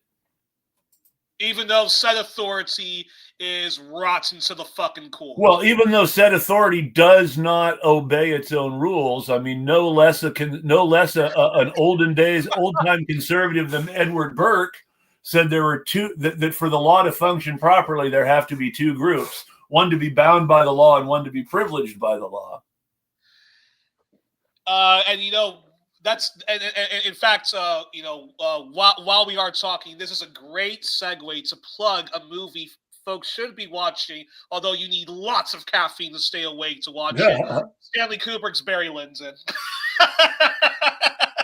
Who was that movie again? Barry Lyndon is literally all about kind of what we're talking about, because Barry I have Lyndon, to see that. I never had. Oh, trust me.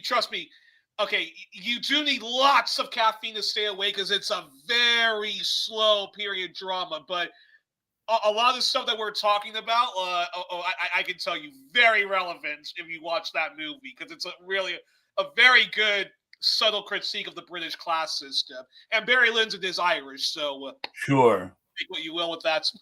I should check that out. My favorite movie is a John Frankenheimer movie called Seconds, which stars Rock Hudson in his youngest leading man movie star era as a middle-aged rich guy given a second chance on life who proceeds to squander it and learn horrible lessons from it. And it's such a ghastly system. Capitalism. He's basically turned into a younger person by cannibalizing someone else surgically. And at the end of the movie, when he's not been able to find happiness and tries to come back into the system, he ends up being cannibalized so somebody else can be made younger and go on to have a second chance at life. But it's all about getting ahead in the ruling class. I think you're kind of reminding me of one of my favorite movies, which is Scarface, in terms of critiquing capitalism. That is a great movie. Watching someone like I know it's awful, it's cliched and everything, but like honestly, the ending of that movie is so perfect of what happens to people within this system. It eats you as you're eating other people. It is not. It's crazy. Scarface is based on a book by a man named W.R. Burnett, who was one of the great hard-boiled crime fiction writers of the gangster era in the Depression, and almost all of whose books were made into movies, some multiple times. Though some books were also really the same book with slightly different aesthetics. His two most actually, have you two seen the Godfather series? Yes, I have. How about you, Seth? Yeah.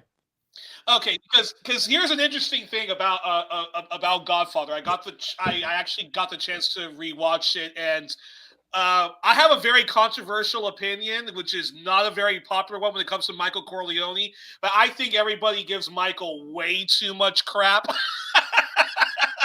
I mean, Michael is just trying to function within the world. In the world.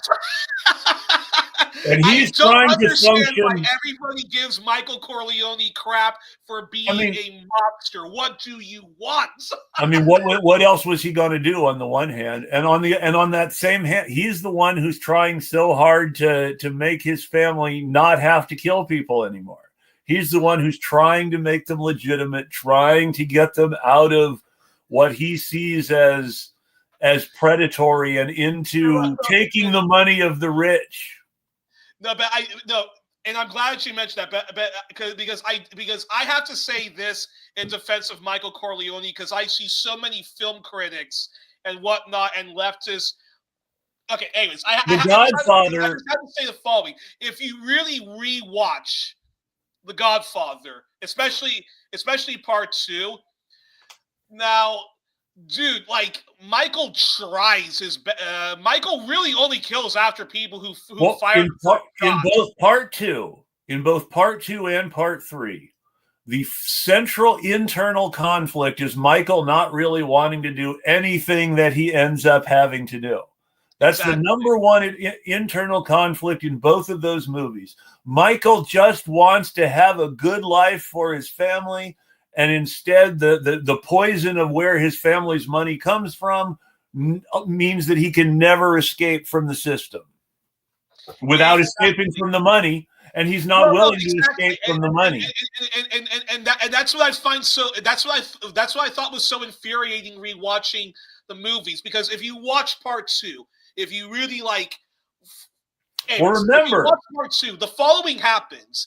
He explicitly tells one of his captains, you are not to go after the Rosato brothers. You are not to go after Hyman Roth. Yes. He does go after him, so he has to punish him. And while all that's happening, Hyman Roth is trying to kill Michael. So what the fuck was he supposed to do? Now, the only time I would say, okay, Michael goes a little too far, but at the same time, if you look at the mob world, what was he supposed to do? Was when he kills. Well, if you read the first book, and understand the first book, it's important to understand that the bad guys in the Godfather books, the really bad guys, the Hyman Roths and the guy in Vegas in the first movie, Lou Green. Mo Green. Mo Green, yes, Mo Green. All these bad guys in the first Godfather book and the second Godfather movie are all based on real gangsters. And the bad guys in the first two Godfather movies and in the Godfather book are the people who were actually running the mob during the golden age of the mob in the 50s and the 60s. So the bad guys that Michael has to kill are all the people who caused the worst problems of the mob era, the worst mobsters. The people that Michael kills are the Lucky Lucianos and Meyer Lansky's and Bugsy Siegels who actually won those wars and who did end up getting killed. But it's just funny is that Michael is fighting essentially the historical bad guys of the mafia.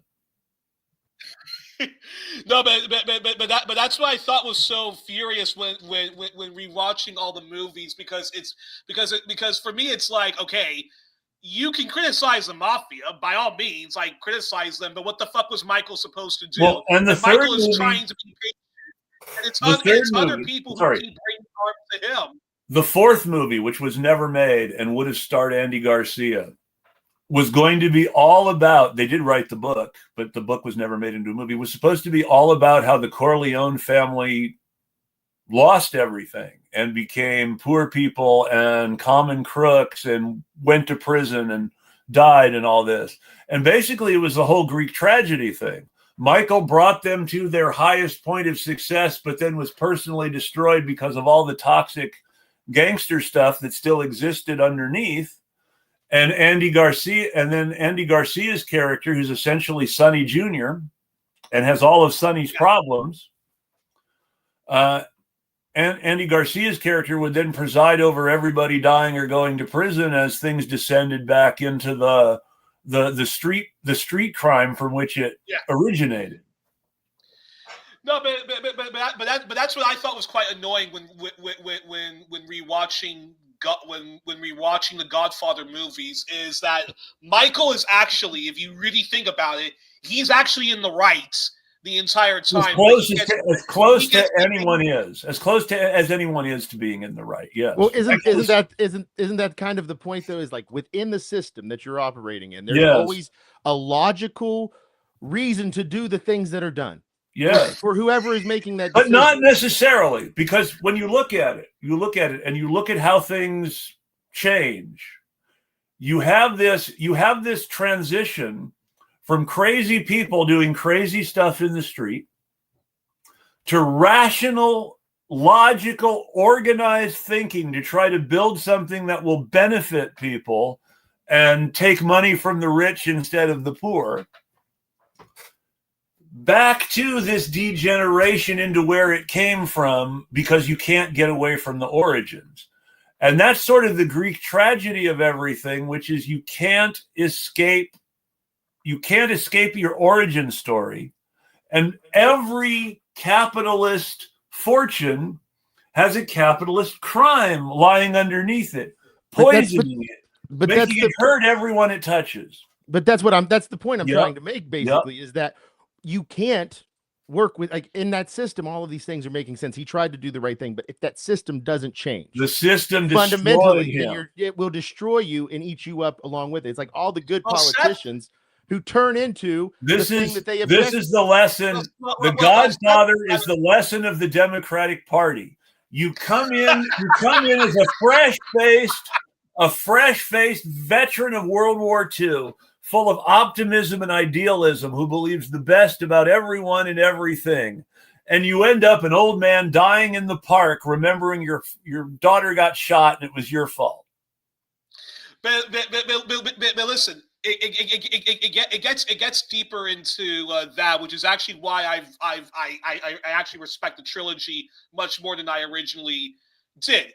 It may not show the mob as grotesquely a violent symptom of the capitalist world like, say, Goodfellas does. But that being said, when watching The Godfather, if you actually watch parts, actually here's a fun thing. Watch part 2 first, and then actually watch part 1, because part 2 is both prequel and sequel. Well, so as a note, all the whole storyline with Robert De Niro as Vito, young Vito, that comes from the book and was part of what should have been the first movie, but they deliberately made a choice to save that for the second movie and then add new material with Michael running the family between the flashbacks.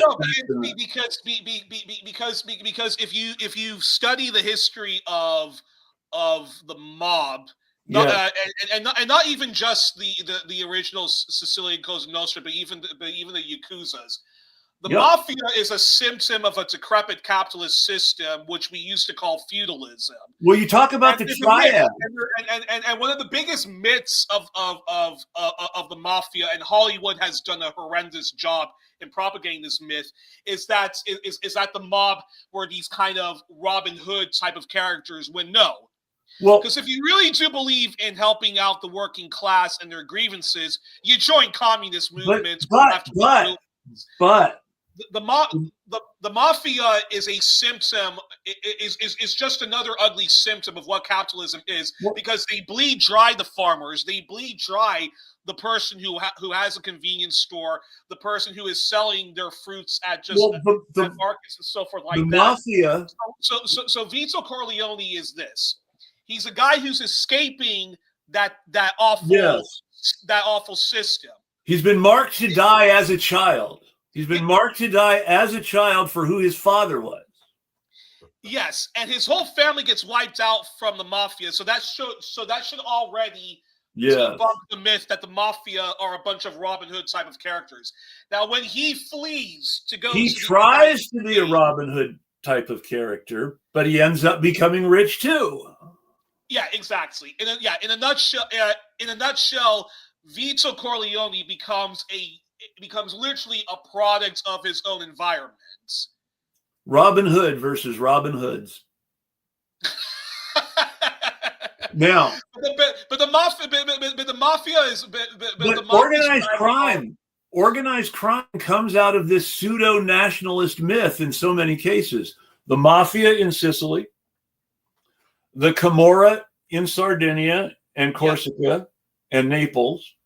I'm sorry, I'm mixing them up. The Camorra in Naples, the Corsican, what they used to call the Corsican mafia or the French mafia in Corsica and Sardinia.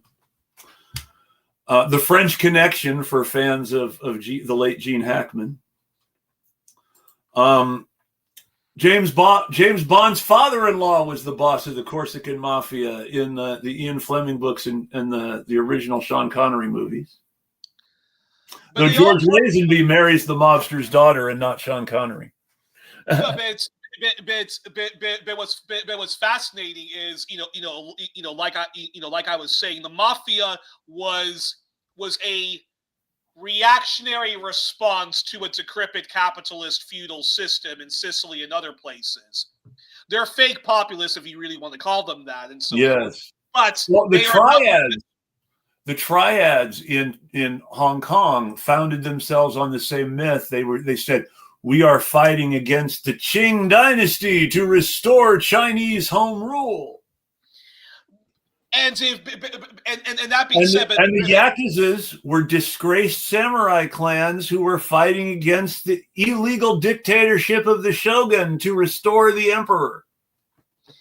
Exactly. But the Yakuza didn't end up joining the ruling class the way they thought when the emperor was actually restored. And Chiang Kai-shek himself. That's the best part. That's the best part. The reason it's called the Kuomintang, the reason that the right-wing party in China is called the Kuomintang is because it was originally the Chinese Communist Party before Chiang Kai-shek sold out. No, it's Seth unfortunately has to go, but Seth, any parting remarks? Oh no, I really, guys, I enjoyed the conversation. at least 10 more minutes in me here. I just wanted to let you guys know that I was going to have to leave at 1 o'clock. It's 12:51. But no, I'm enjoying the conversation. And I really do think that this conversation about the mafia and the mob really does go to show that within this capitalist system, within the whatever you want to call it, the systems that we've built all in every aspect of our lives, there are these gaps. There are places where other people can come in and create their own institutions that cause harm and replicate many of those same problems with the larger system within which they operate.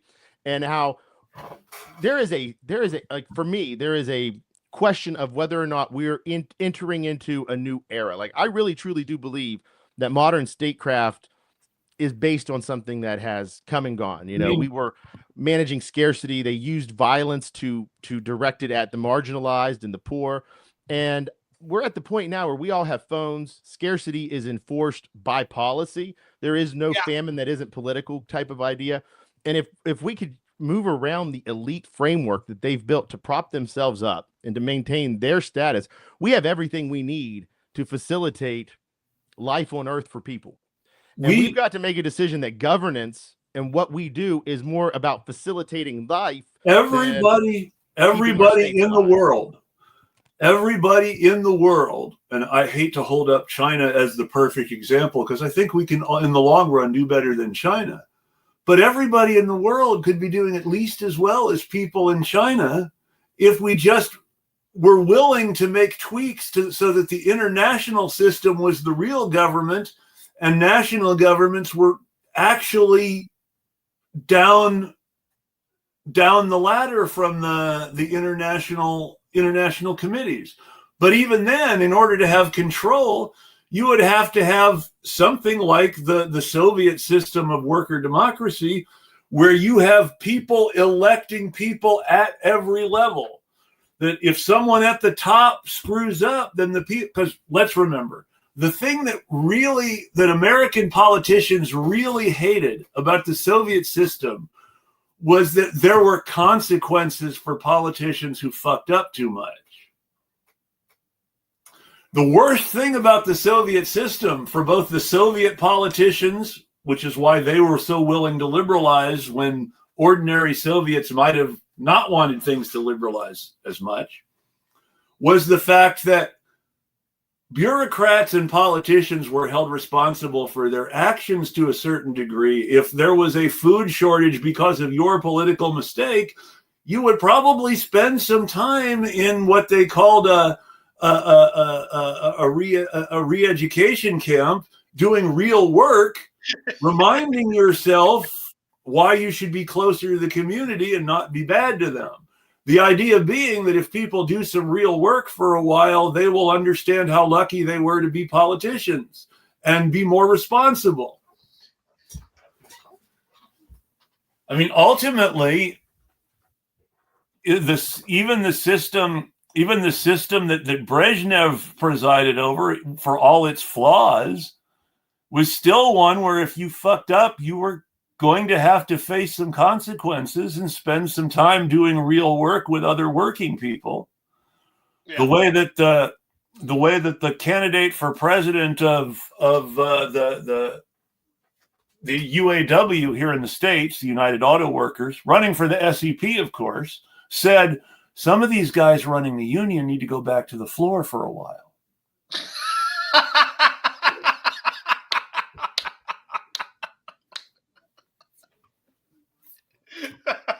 Now, this is the fundamental principle of workers' democracy that bosses don't like. Under workers' democracy, the boss is accountable. The thing that scares American billionaires about China isn't that China is authoritarian, it's that China shoots billionaires who fuck up. Exactly. American billionaires do not want to be held responsible for anything. And look at Elon Musk in Brazil and China. Not even the minimal least of actually being in jail. There was an attempt made to hold Elon Musk responsible, and they succeeded, actually, at least in a sanctioned sense. The Brazilians held Elon Musk responsible for his interference in their elections, and he's like, my free speech rights are being violated. You don't have any right to free speech in Brazil. Yeah, They think they have the right to everything everywhere, though. They think they have the right to buy everything because their money equals speech because a court in the U.S. said so. And just think about that. Corporate money equals speech and not violence. Is the law in America under far-right plutocratic judges that corporations are people, except they actually do crimes against humanity, and then all of a sudden cannot prosecute them. The joke from my teenage years was, I will believe that corporations are people when Texas executes one.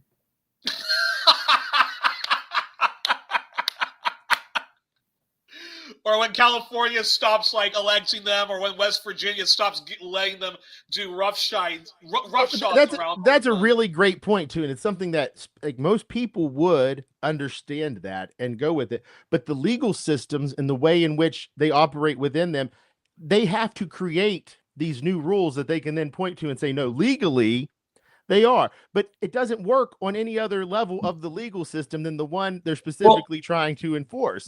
It's nonsensical. Well, the idea behind corporate money being speech isn't just free billionaire expression in politics. It's also it's linked to the idea that speech can't be violence. So if billionaire money is just speech, then it's not violence against the working class when they pay the cops to kill us. That's just speech. That's a really good point. That's the way that all of these things work. When you say speech isn't violence, right, and then you say money is speech, then you're saying it's speech and not violence when you pay someone else to kill your enemy. Right. It's just the way that, look at the way any debate is talked about with human rights. People will say, well, it's just two sides of an issue. And really, the two sides of the issue are, human rights or atrocities. If we actually believe in human rights, which obviously the people who run the system don't, but if we actually believe in human rights, then certain things would have to be crimes when rich people do them too. And as the Epstein thing shows, to go back there, it's not.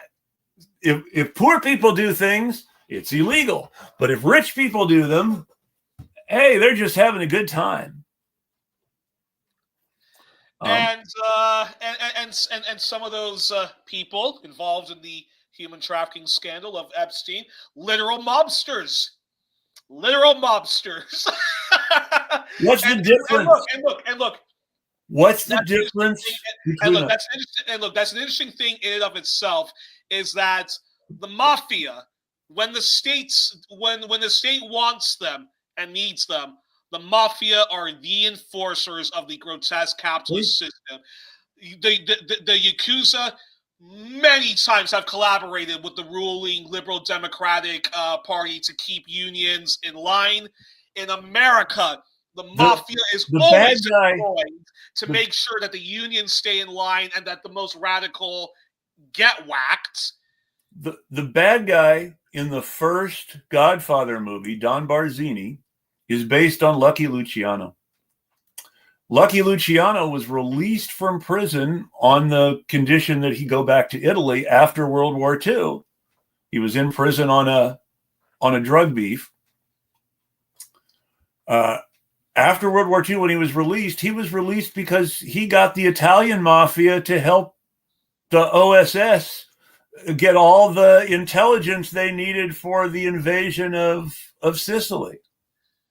Yeah, and the Italian, mostly right-leaning states has worked with the mafia many times to make sure that the unions and the working class. Well, it's kind of funny.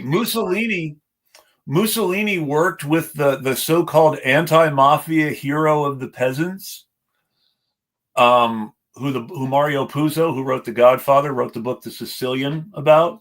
Yeah. Christopher Lambert plays the main character in a movie. But that guy in The Sicilian, he was a bandit who started his career claiming to fight for the liberation of the peasants, but ended up working for Mussolini and the anti-communists after World War II, busting the heads of people who the Italian government didn't like in Sicily. and he ended up working for the most right-wing politicians, despite supposedly wanting to fight to free the peasants. No, but that's exactly why we have to pierce that myth, which sometimes happens that the And he was the guy. He was the guy who wanted to free the peasants from the mafia.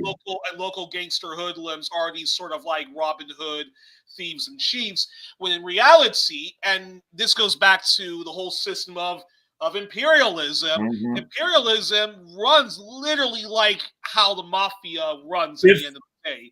If you want to try to compare someone to Robin Hood, I hate to give. It sounds like this is a call out to Johnny Depp, and it's not. Gross, but read the book that the Johnny Depp movie Public Enemies was based on, which is about Dillinger mostly, but also about Dillinger's cooperation with other gangs and how these various gangs were treated by the FBI, as opposed to how the mafia was treated by the FBI at the same time. One of the things that is covered in the book is how Frank Nitti of the Chicago mob ran safe houses for criminals like the Dillingers, but Frank Nitti was not on the FBI's most wanted list. And when the FBI decided they really wanted to catch people like Dillinger, they told Frank Nitti, hey, just don't hide these guys anymore. Don't help them. And Frank Nitti just stopped to keep the FBI off his back. If you want to talk about Robin Hood, John Dillinger killed one person his entire life, and that was a cop who shot at him first when he was leaving a bank. Now, some of his associates were more violent people, but John Dillinger only killed one person, and that was a cop he shot in self-defense. And yet he's used. He was murdered in the streets by the FBI. They just shot him down because he escaped once, and they wanted to prove people couldn't get away from them. I got to take an exit here, guys. I know. This reminds me though of exactly my story about Alabama and West Virginia. Yes. The law breaking, the rule breaking in West Virginia is authorized by the highest levels of the DNC. Yes. No punishment. Joe Reed out in Alabama does the same kind of shenanigans that they do because he has power in the state, and they come down with the full force because Joe Reed's power is more of a threat than Seth Sturm's power in West Virginia. So they can rubber stamp all of the anti-democratic policies happening in West Virginia. But if Joe Reed in Alabama does it, it's a threat to them. Now they're going to come in with 10-hour-long meetings, deadlines that to change the state party rules completely. I mean, in August they came out and were calling Joe Reed the most anti-democratic. He runs one of the worst states in the country, and it's like you guys are literally ignoring the same exact things happening in West Virginia. There's about to be a lawsuit by some of the party members from where they're illegally removing elected officials from the executive committee. And they're out there calling what's happening in Alabama anti-democratic and using all of this strong language. And in West Virginia, they're blaming us for our own problems. It's the same situation. If you have the authorization of the people who write the laws and interpret them, you can do whatever you want under these systems. And like it's exactly paralleled with what I'm saying. And guys, I really enjoyed the conversation. Thank you so much for having me on. Seth, yes. Give your email to Chris, who's going to give it to me. Gotta get you on 1+1 to talk about Indigenous affairs in the absolutely, future. Absolutely. I will get that over to you. He knows it. I'll send it to him though to make sure. I need to get a new DM going too. And don't worry, Seth, I won't put Mike back in it. It's just me playing in groups. I did it in West Virginia. I do it everywhere I go. What's funny is I take my leave. Mike. Anyway, I do need to get a new group DM going. Well, so I look forward to it, guys, and I will talk to you soon, both of you. Thank you. Keep up the great work, my man. You guys too. Bye. Going back to what we were talking about, Chris. No, I mean, like, it is quite fascinating because the mafia is used as the great propaganda thing of why we need the police as a necessary evil.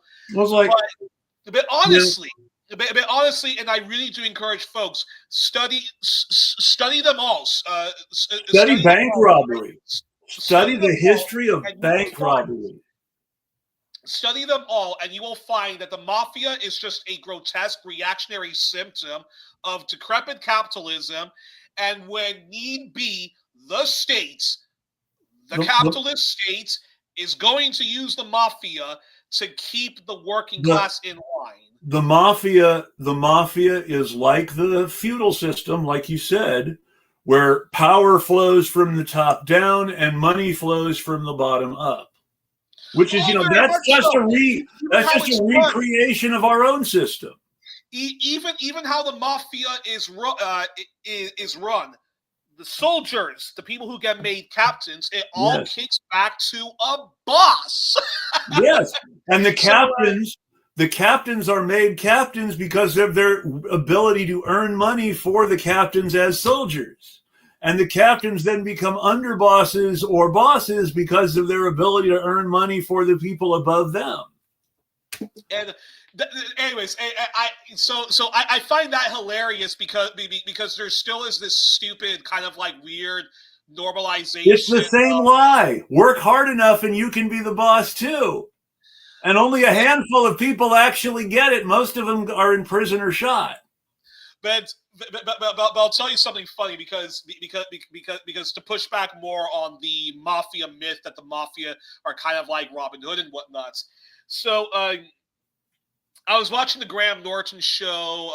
Robert De Niro was on the program, and he was plugging The Irishman, of course. And Graham was asked, and Graham Norton, the chat show host, was was asking De Niro, like, what is it, this fascination that we do have of the mafia and so forth. And De Niro was saying some kind of stupid, boring like shit about how, they have these kind of like values in their system and so forth. And then he starts to go on this rant about how Donald Trump has no morals and stuff like that. And what really bothered me about that statement is that Trump is a gangster. Not even that. It's that Donald Trump himself has worked with the fucking mafia. And well, of course. So but that's what I'm saying. He's been a gangster all his life in the sense that he laundered money. His father laundered money for the New York mob. Donald Trump inherited the job of laundering money for the New York mob. And as the New York mob became less of a thing, Donald Trump started looking for other people to launder money for. And he started laundering money for, Middle Eastern oil sheiks and Russian billionaires. But not only that, no, but look, it gets even more simplistic than that. Sure. Is that here? So here you keep getting this constant myth of the mafia. They actually do know right from wrong. Yes, it's an awful system, but they actually do know right from wrong, and they actually do have morality and so forth like that. But if that were true, Sammy the Bull Gravano would be dead. Donald Trump's mentor. Donald Trump's own mentor, Roy Cohn, was the lawyer for the mafia. So I don't know where the fuck Robert De Niro gets his information from, but the conclusion is that the mafia is just a reactionary system. Everything system that is capitalism. Everything Robert De Niro, and I don't mean this as an insult to him. There's a huge capitalist culture of literature built around just this topic. But everything that Robert De Niro knows about the mafia is something that he researched for a movie or read about because he enjoyed playing a character in a movie. He's not an expert. He's less of an expert than someone who's done a systematic job of studying the history of organized crime, even if they don't have a degree. And the sources that he chose to, because I've read them myself. Yeah.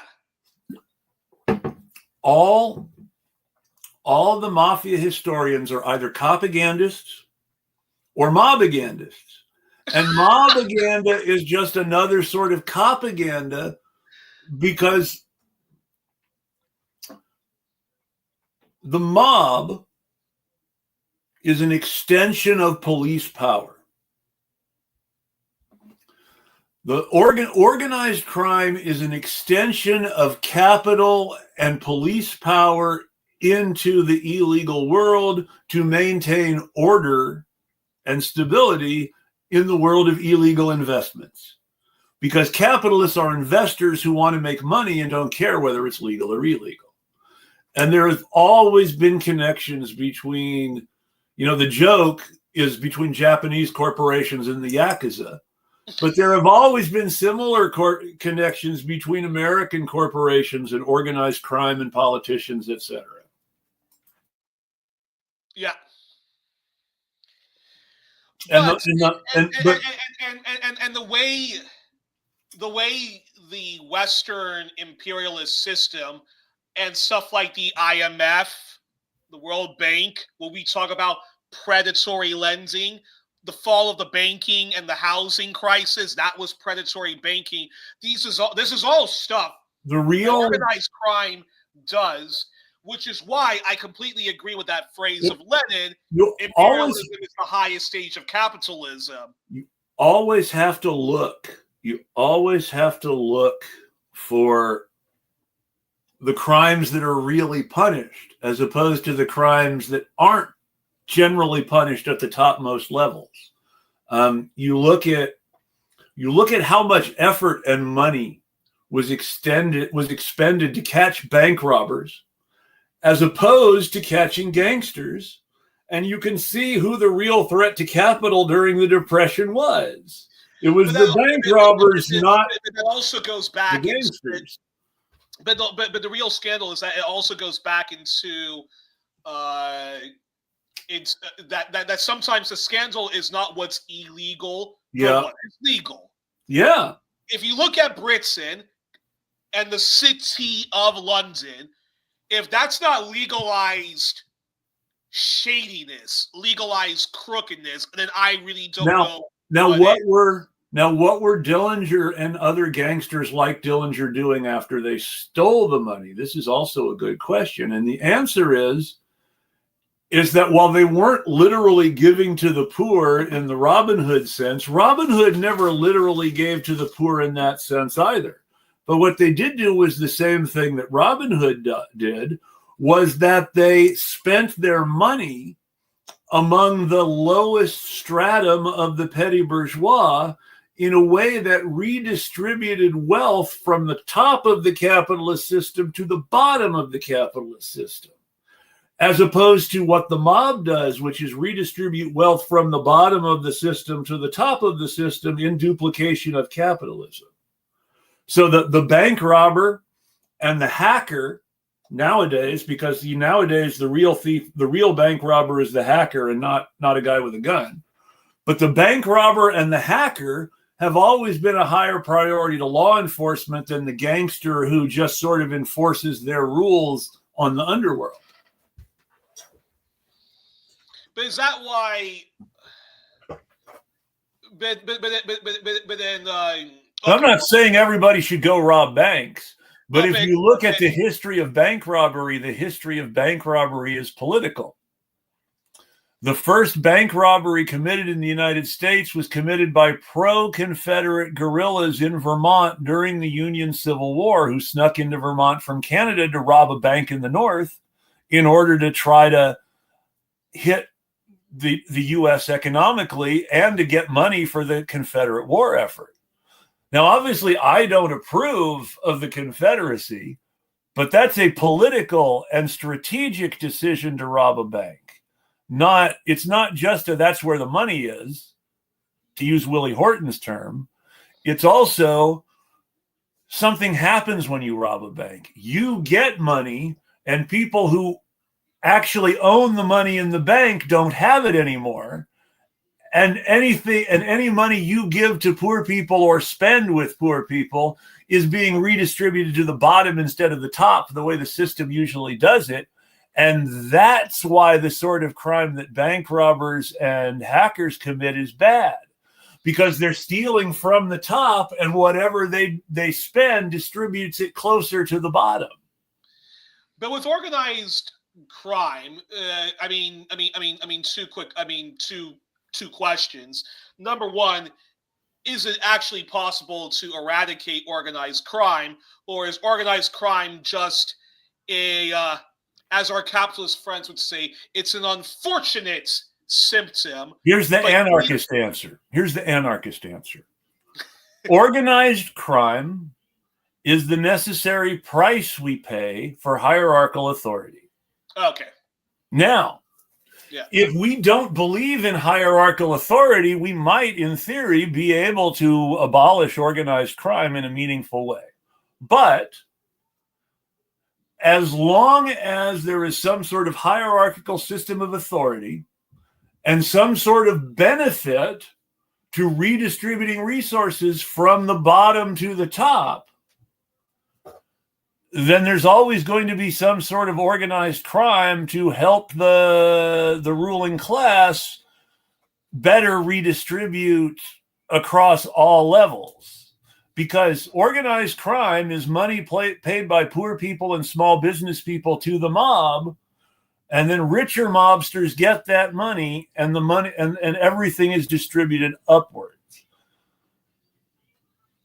But then I wonder, because of course, some of the arguments, and I do agree with the arguments that if we had legalized drugs, particularly pot, safe places that people can consume their heroin, if we because I know you're an advocate of legalizing prostitution, and although I'm decriminalizing, I'm reluctantly for legalizing prostitution as well, for obvious reasons and for abolitionist reasons. Decriminalizing more than legalizing. I want to be really clear. Legalization is about regulating and putting power in the hands of bosses and landlords in order to make the system comfortable and to adapt what is currently illegal to the system. Which is to say, to make it more about redistributing money upwards. Because whereas decriminalization is just saying we're not going to prosecute people for buying and selling sex anymore. Those aren't crimes. Yeah.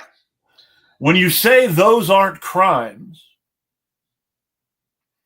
you're saying a very different thing than when you're saying we're going to make this part of the system. And I think it's important that we not make sex work part of the system, because the problem with sex work now is primarily the problem with all work under capitalism, is that unless you're truly working for yourself and not employing anyone else, there's some degree of exploitation involved. Now, legalization, I'm going to use Belgium as an example here. Legalization can lead to good things, but is dependent on institutions making right decisions as opposed to letting workers manage themselves. Mm-hmm. In Belgium, there was a court case that fortunately went the right way. But because of the legalization scheme, as opposed to just decriminalization, there were consent questions raised about women working in brothels. Does the worker or the boss have the final say over her consent to specific customers? Can workers be punished for their refusal to consent to certain customers?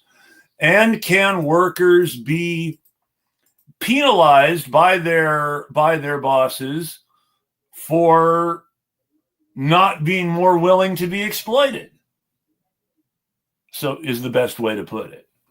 And the sex workers union took the brothel owners to court, and ultimately the union won, basically saying that working at a brothel does not mean that you cannot legally be raped by a client of the brothel. It does not mean that you cannot legally be exploited by, it does not mean that your boss is immune from sexual harassment, or it basically, you don't get to enjoy all the perks you would enjoy under illegal prostitution when we're legalizing. But at the same time, they had to go to court to get those rights because it was legalization instead of decriminalization. Because if you decriminalize buying and selling sex, that doesn't necessarily decriminalize extorting employees. That's still a crime. As opposed to creating a legal framework for the exploitation of sex workers by bosses, you want something that is primarily conducive to workers regulating themselves in a democratic / socialist / anarchist setting, as opposed to management from above in a corporate liberal libertarian setting. But I wonder if it's even... Do you think, though, as an abolitionist, that we actually can get rid of organized crime? Now, a lot of organized crime would be gone overnight if we stopped discredited prohibitionist policies, whether it's pot, cocaine, and when prohibition ended, mobs moved into unions. And the unions were initially very receptive to mobsters because they believed that the mob on their side would be like the boss having the government on their side. And they found out that the mafia was not really willing to directly confront their bosses the way the government was willing to directly confront the workers. But that exactly goes back to what I keep arguing, that the mafia inherently is far right, is fascistic, is pro-corporate agenda. Is ultimately anti-union, and part of the problem of unions being assimilated into the ruling class is union leaders engaging with the mafia, believing they were getting an edge on their side against the ruling class and actually just being co-opted more. Because the corruption of the labor union by the mob is what enabled things like, stealing from individual workers on the casino floor at the casino itself that the mob now owns. And let's not think about how. Let's think for a moment. Which is a whole other topic in and of itself, is the problem of the kind of what they call class collaborationist and so forth.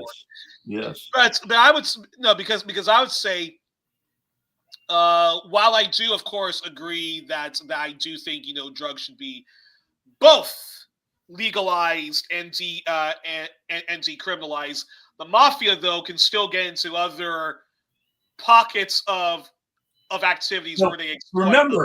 Remember that racketeering, which is most of what the mafia does. Racketeering is about using illegal methods to succeed in controlling a legal business. Yeah.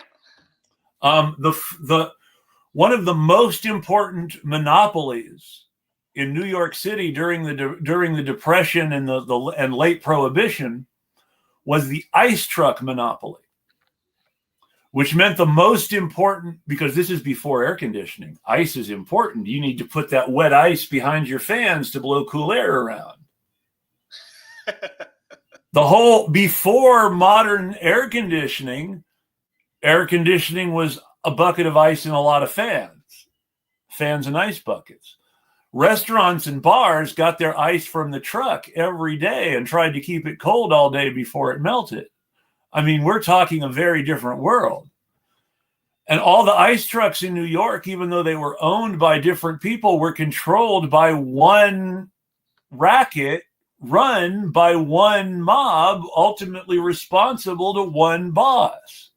And while he was responsible to other bosses in the course of being part of the mafia, and therefore had his own obligations up the hierarchy, when it came to his sphere of influence, he was the top guy with any direct authority, and the people above him were their authority was do what I say or you die. And if they couldn't kill him, if he didn't think they could kill him, they wouldn't get their way. Eventually someone did kill him, but until someone did kill him, he just got richer. Well, it's also interesting is is how the mafia and how global organized crime groups have learned a lot from how the Italian, Sicilian, whether they were Catholic or Jewish mobsters ended up, Have you seen Casino? Yes, yeah. So then that the racketeering part of gambling in Vegas is what I was talking about. The stealing from people on the casino floor in such a way that, the casino customers kept rolling their money in. The mob kept taking their chunk of all that money, which meant that they were stealing from the tips and wages and bonuses of all the workers at the casino because that disappearing money was not being counted. Yeah. And of course, when the mafia, I mean, of course, and that illegal control of illegal business was so important to the mafia that it was all the side hustles that Joe Pesci was doing to make more money on top of that, to show that he could report to his boss that he was earning even more than just the casino business. It was all that side crime that got him killed because it was so much of a threat to the core grift. Which is what happened to the real guy as well. The real Tony the Ant Spilotro, the guy that Joe Pesci's character in Casino is based on, ended up murdered in a cornfield in Nebraska. Because he personally was seen as a dangerous loose cannon who was drawing too much attention from the FBI. Exactly. No, and then what's also quite fascinating is when Prohibition was was done. Of course, the mafia could still flourish because of other prohibitionist policies, but the mafia realized, because during the time of Prohibition there was way too many mob wars and so forth. That's why the commission was created. That's why you have your five families. So this mob family of the Gambino gets Brooklyn. There's a movie. Costarelos gets. There's a movie about that too. The Mobsters, starring Christian Slater and Patrick Dempsey, with great roles for the old guys like F. Murray Abraham and Anthony Quinn and Michael Gambon, who wasn't a big star yet, but of course would go on to be so well known for so many things. Yeah, no, and other mobsters have basically tried to emulate what the Italian American mafia.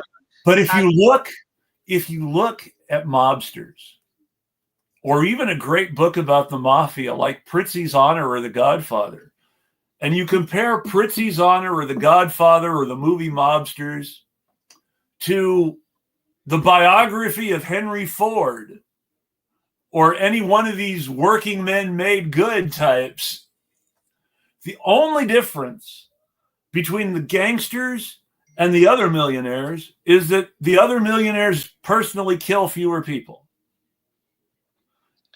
Indirectly, they kill more. Yeah. But personally, they kill fewer.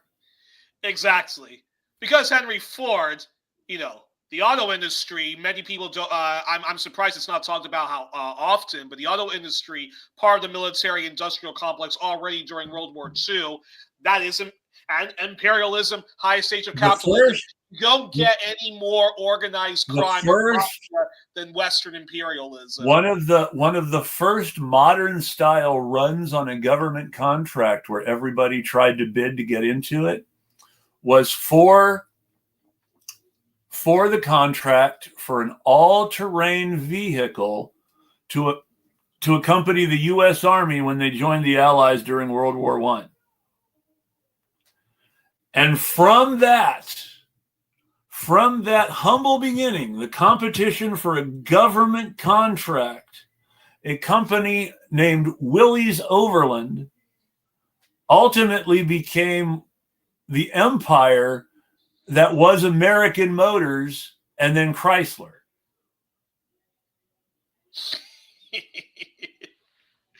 Of course, we also talk about And it was the merger between American Motors and Chrysler that started centralizing the American auto industry into just, 3 companies. And now Chrysler isn't even American. Now Chrysler is part of the Stellantis empire that's run out of Belgium. But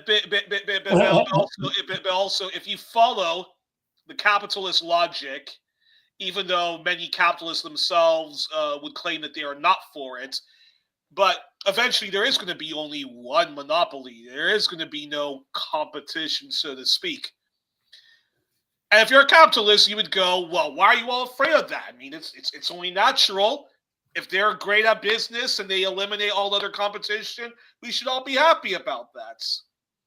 Which is probably that was the excuse that the British and Dutch and Belgian royal families used when they joined their money to become the first investors in what was then called Royal Dutch Shell.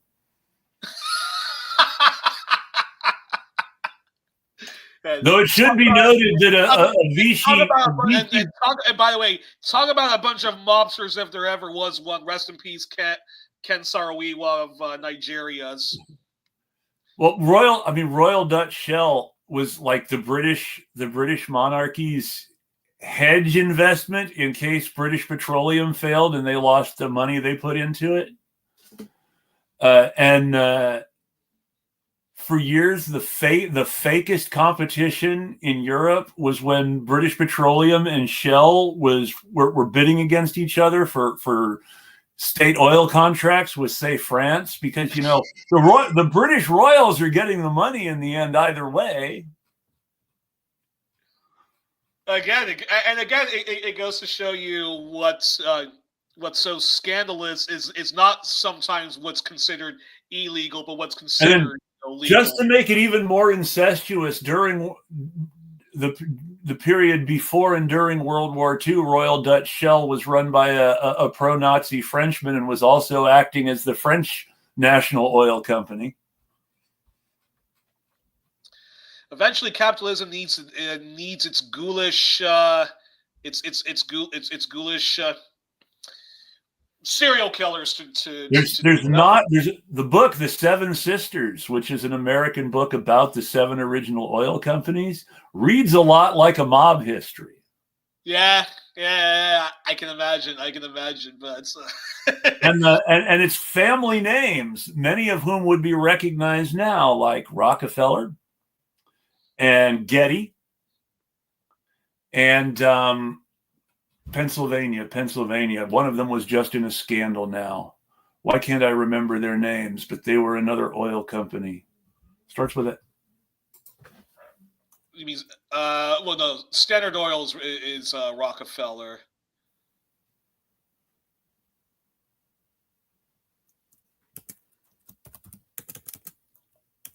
Pennsylvania. There's a museum named at Mellon. That's it. Carnegie Mellon. The other half of Carnegie Mellon. Yes. The Mellons were Gulf Oil. Rockefeller was Standard Oil. The Gettys were Getty Oil, and the Mellons were Gulf Oil. And hey, some of what became Big Pharma, those wonderful opium wars and that century of humiliation that China. My favorite. Cheyennes who later I'm going to have to wrap up in a second.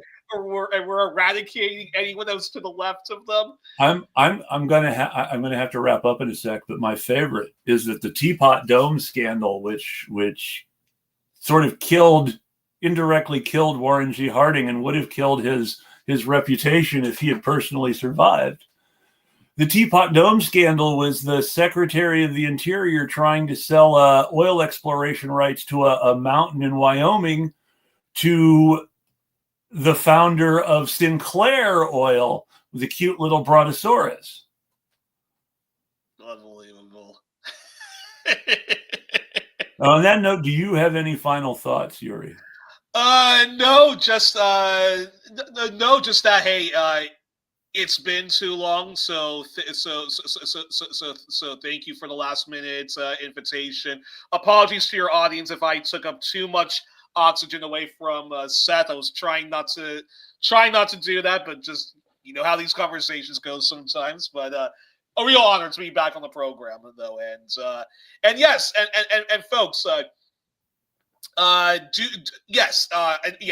would just like encourage our audience to do actually study the mafia and push back against this whole myth that they were these Robin Hood types of characters. No, they're just an ugly reactionary response and symptom to what capitalism is, whether you call it feudalism or whether you call it capitalism, but the plutocracy and elitism and so forth. The mafia.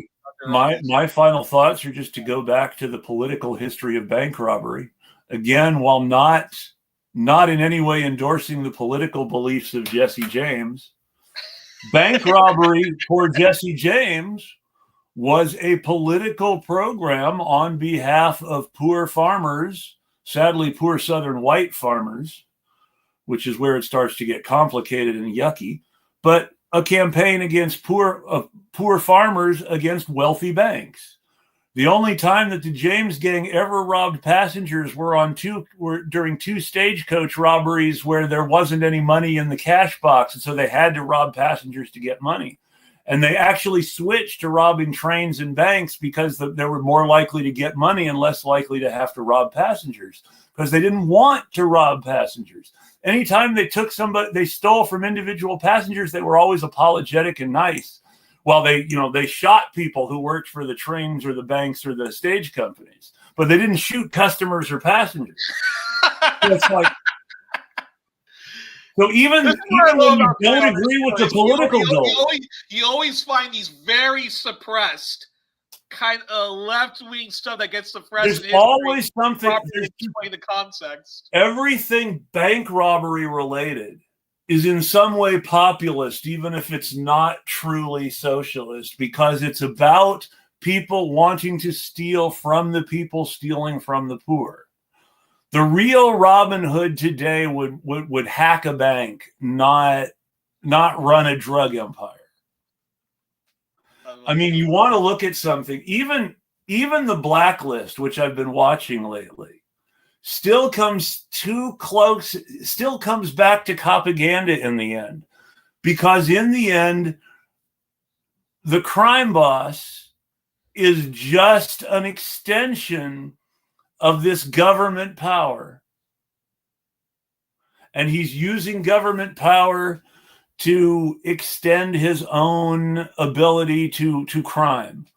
And the only thing that makes him an anti-hero instead of a villain is the fact that he started out trying to do good things, but in the end, being the boss made him the boss.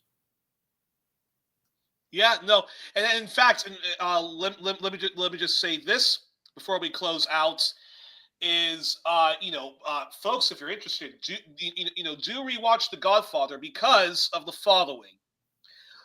While you watch number one, remember the following: that while Vito Corleone reluctantly gets into the drug trade and does enact justice for certain people who go to him, in the end of the day, the mafia, he's replicating what he escaped from in Sicily.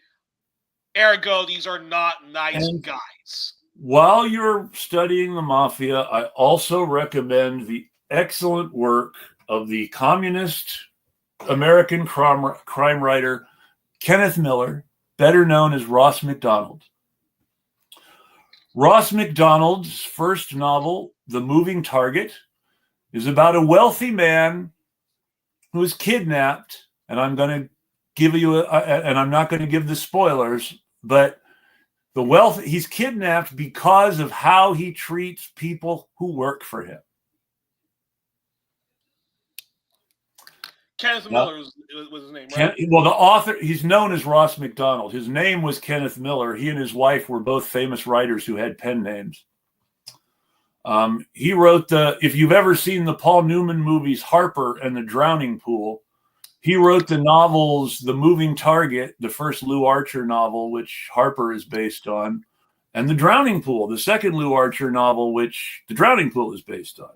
And All his books are about the crimes of the rich and about the what Marx said about, every great fortune starts with a great crime. All his stories, almost with a few exceptions, all his stories are about the ruling class's chickens coming home to roost. Fascinating. I'll have to. I have his name written down. And his PI, as a special sort of worker who works for the boss but sympathizes with other workers, his PI is sort of there watching and commentating on how wealth is corruption and corruption is ultimately destructive of everything it touches.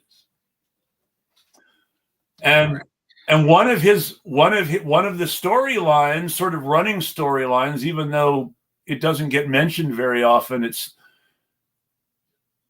the innocent children of the rich are the people who will be most harmed by their crimes, which you see in The Godfather.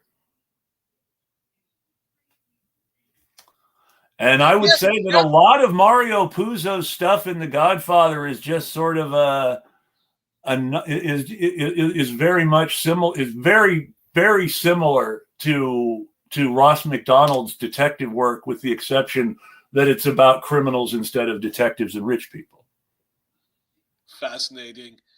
But yeah, no, it's an interesting kind of, Godfather is an interesting tragedy sort of movie about about how both Vito couldn't escape from the poison that was organized crime there. And organized crime in Italy is even more vicious than it is in the U.S. because in the U.S.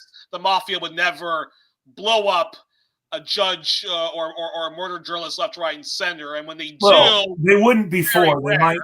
People are killing judges now. They might engage in in intimidation of the jury or that kind of bribe. Whereas in Italy, there was a time where the mafia there was like the drug cartels of Mexico and Colombia, were getting way too powerful for their own good, and then the state had to eventually crack down on them. If we're going to talk about making judges and cops and politicians afraid, I would rather talk about the ANC than the cartels. African National Congress.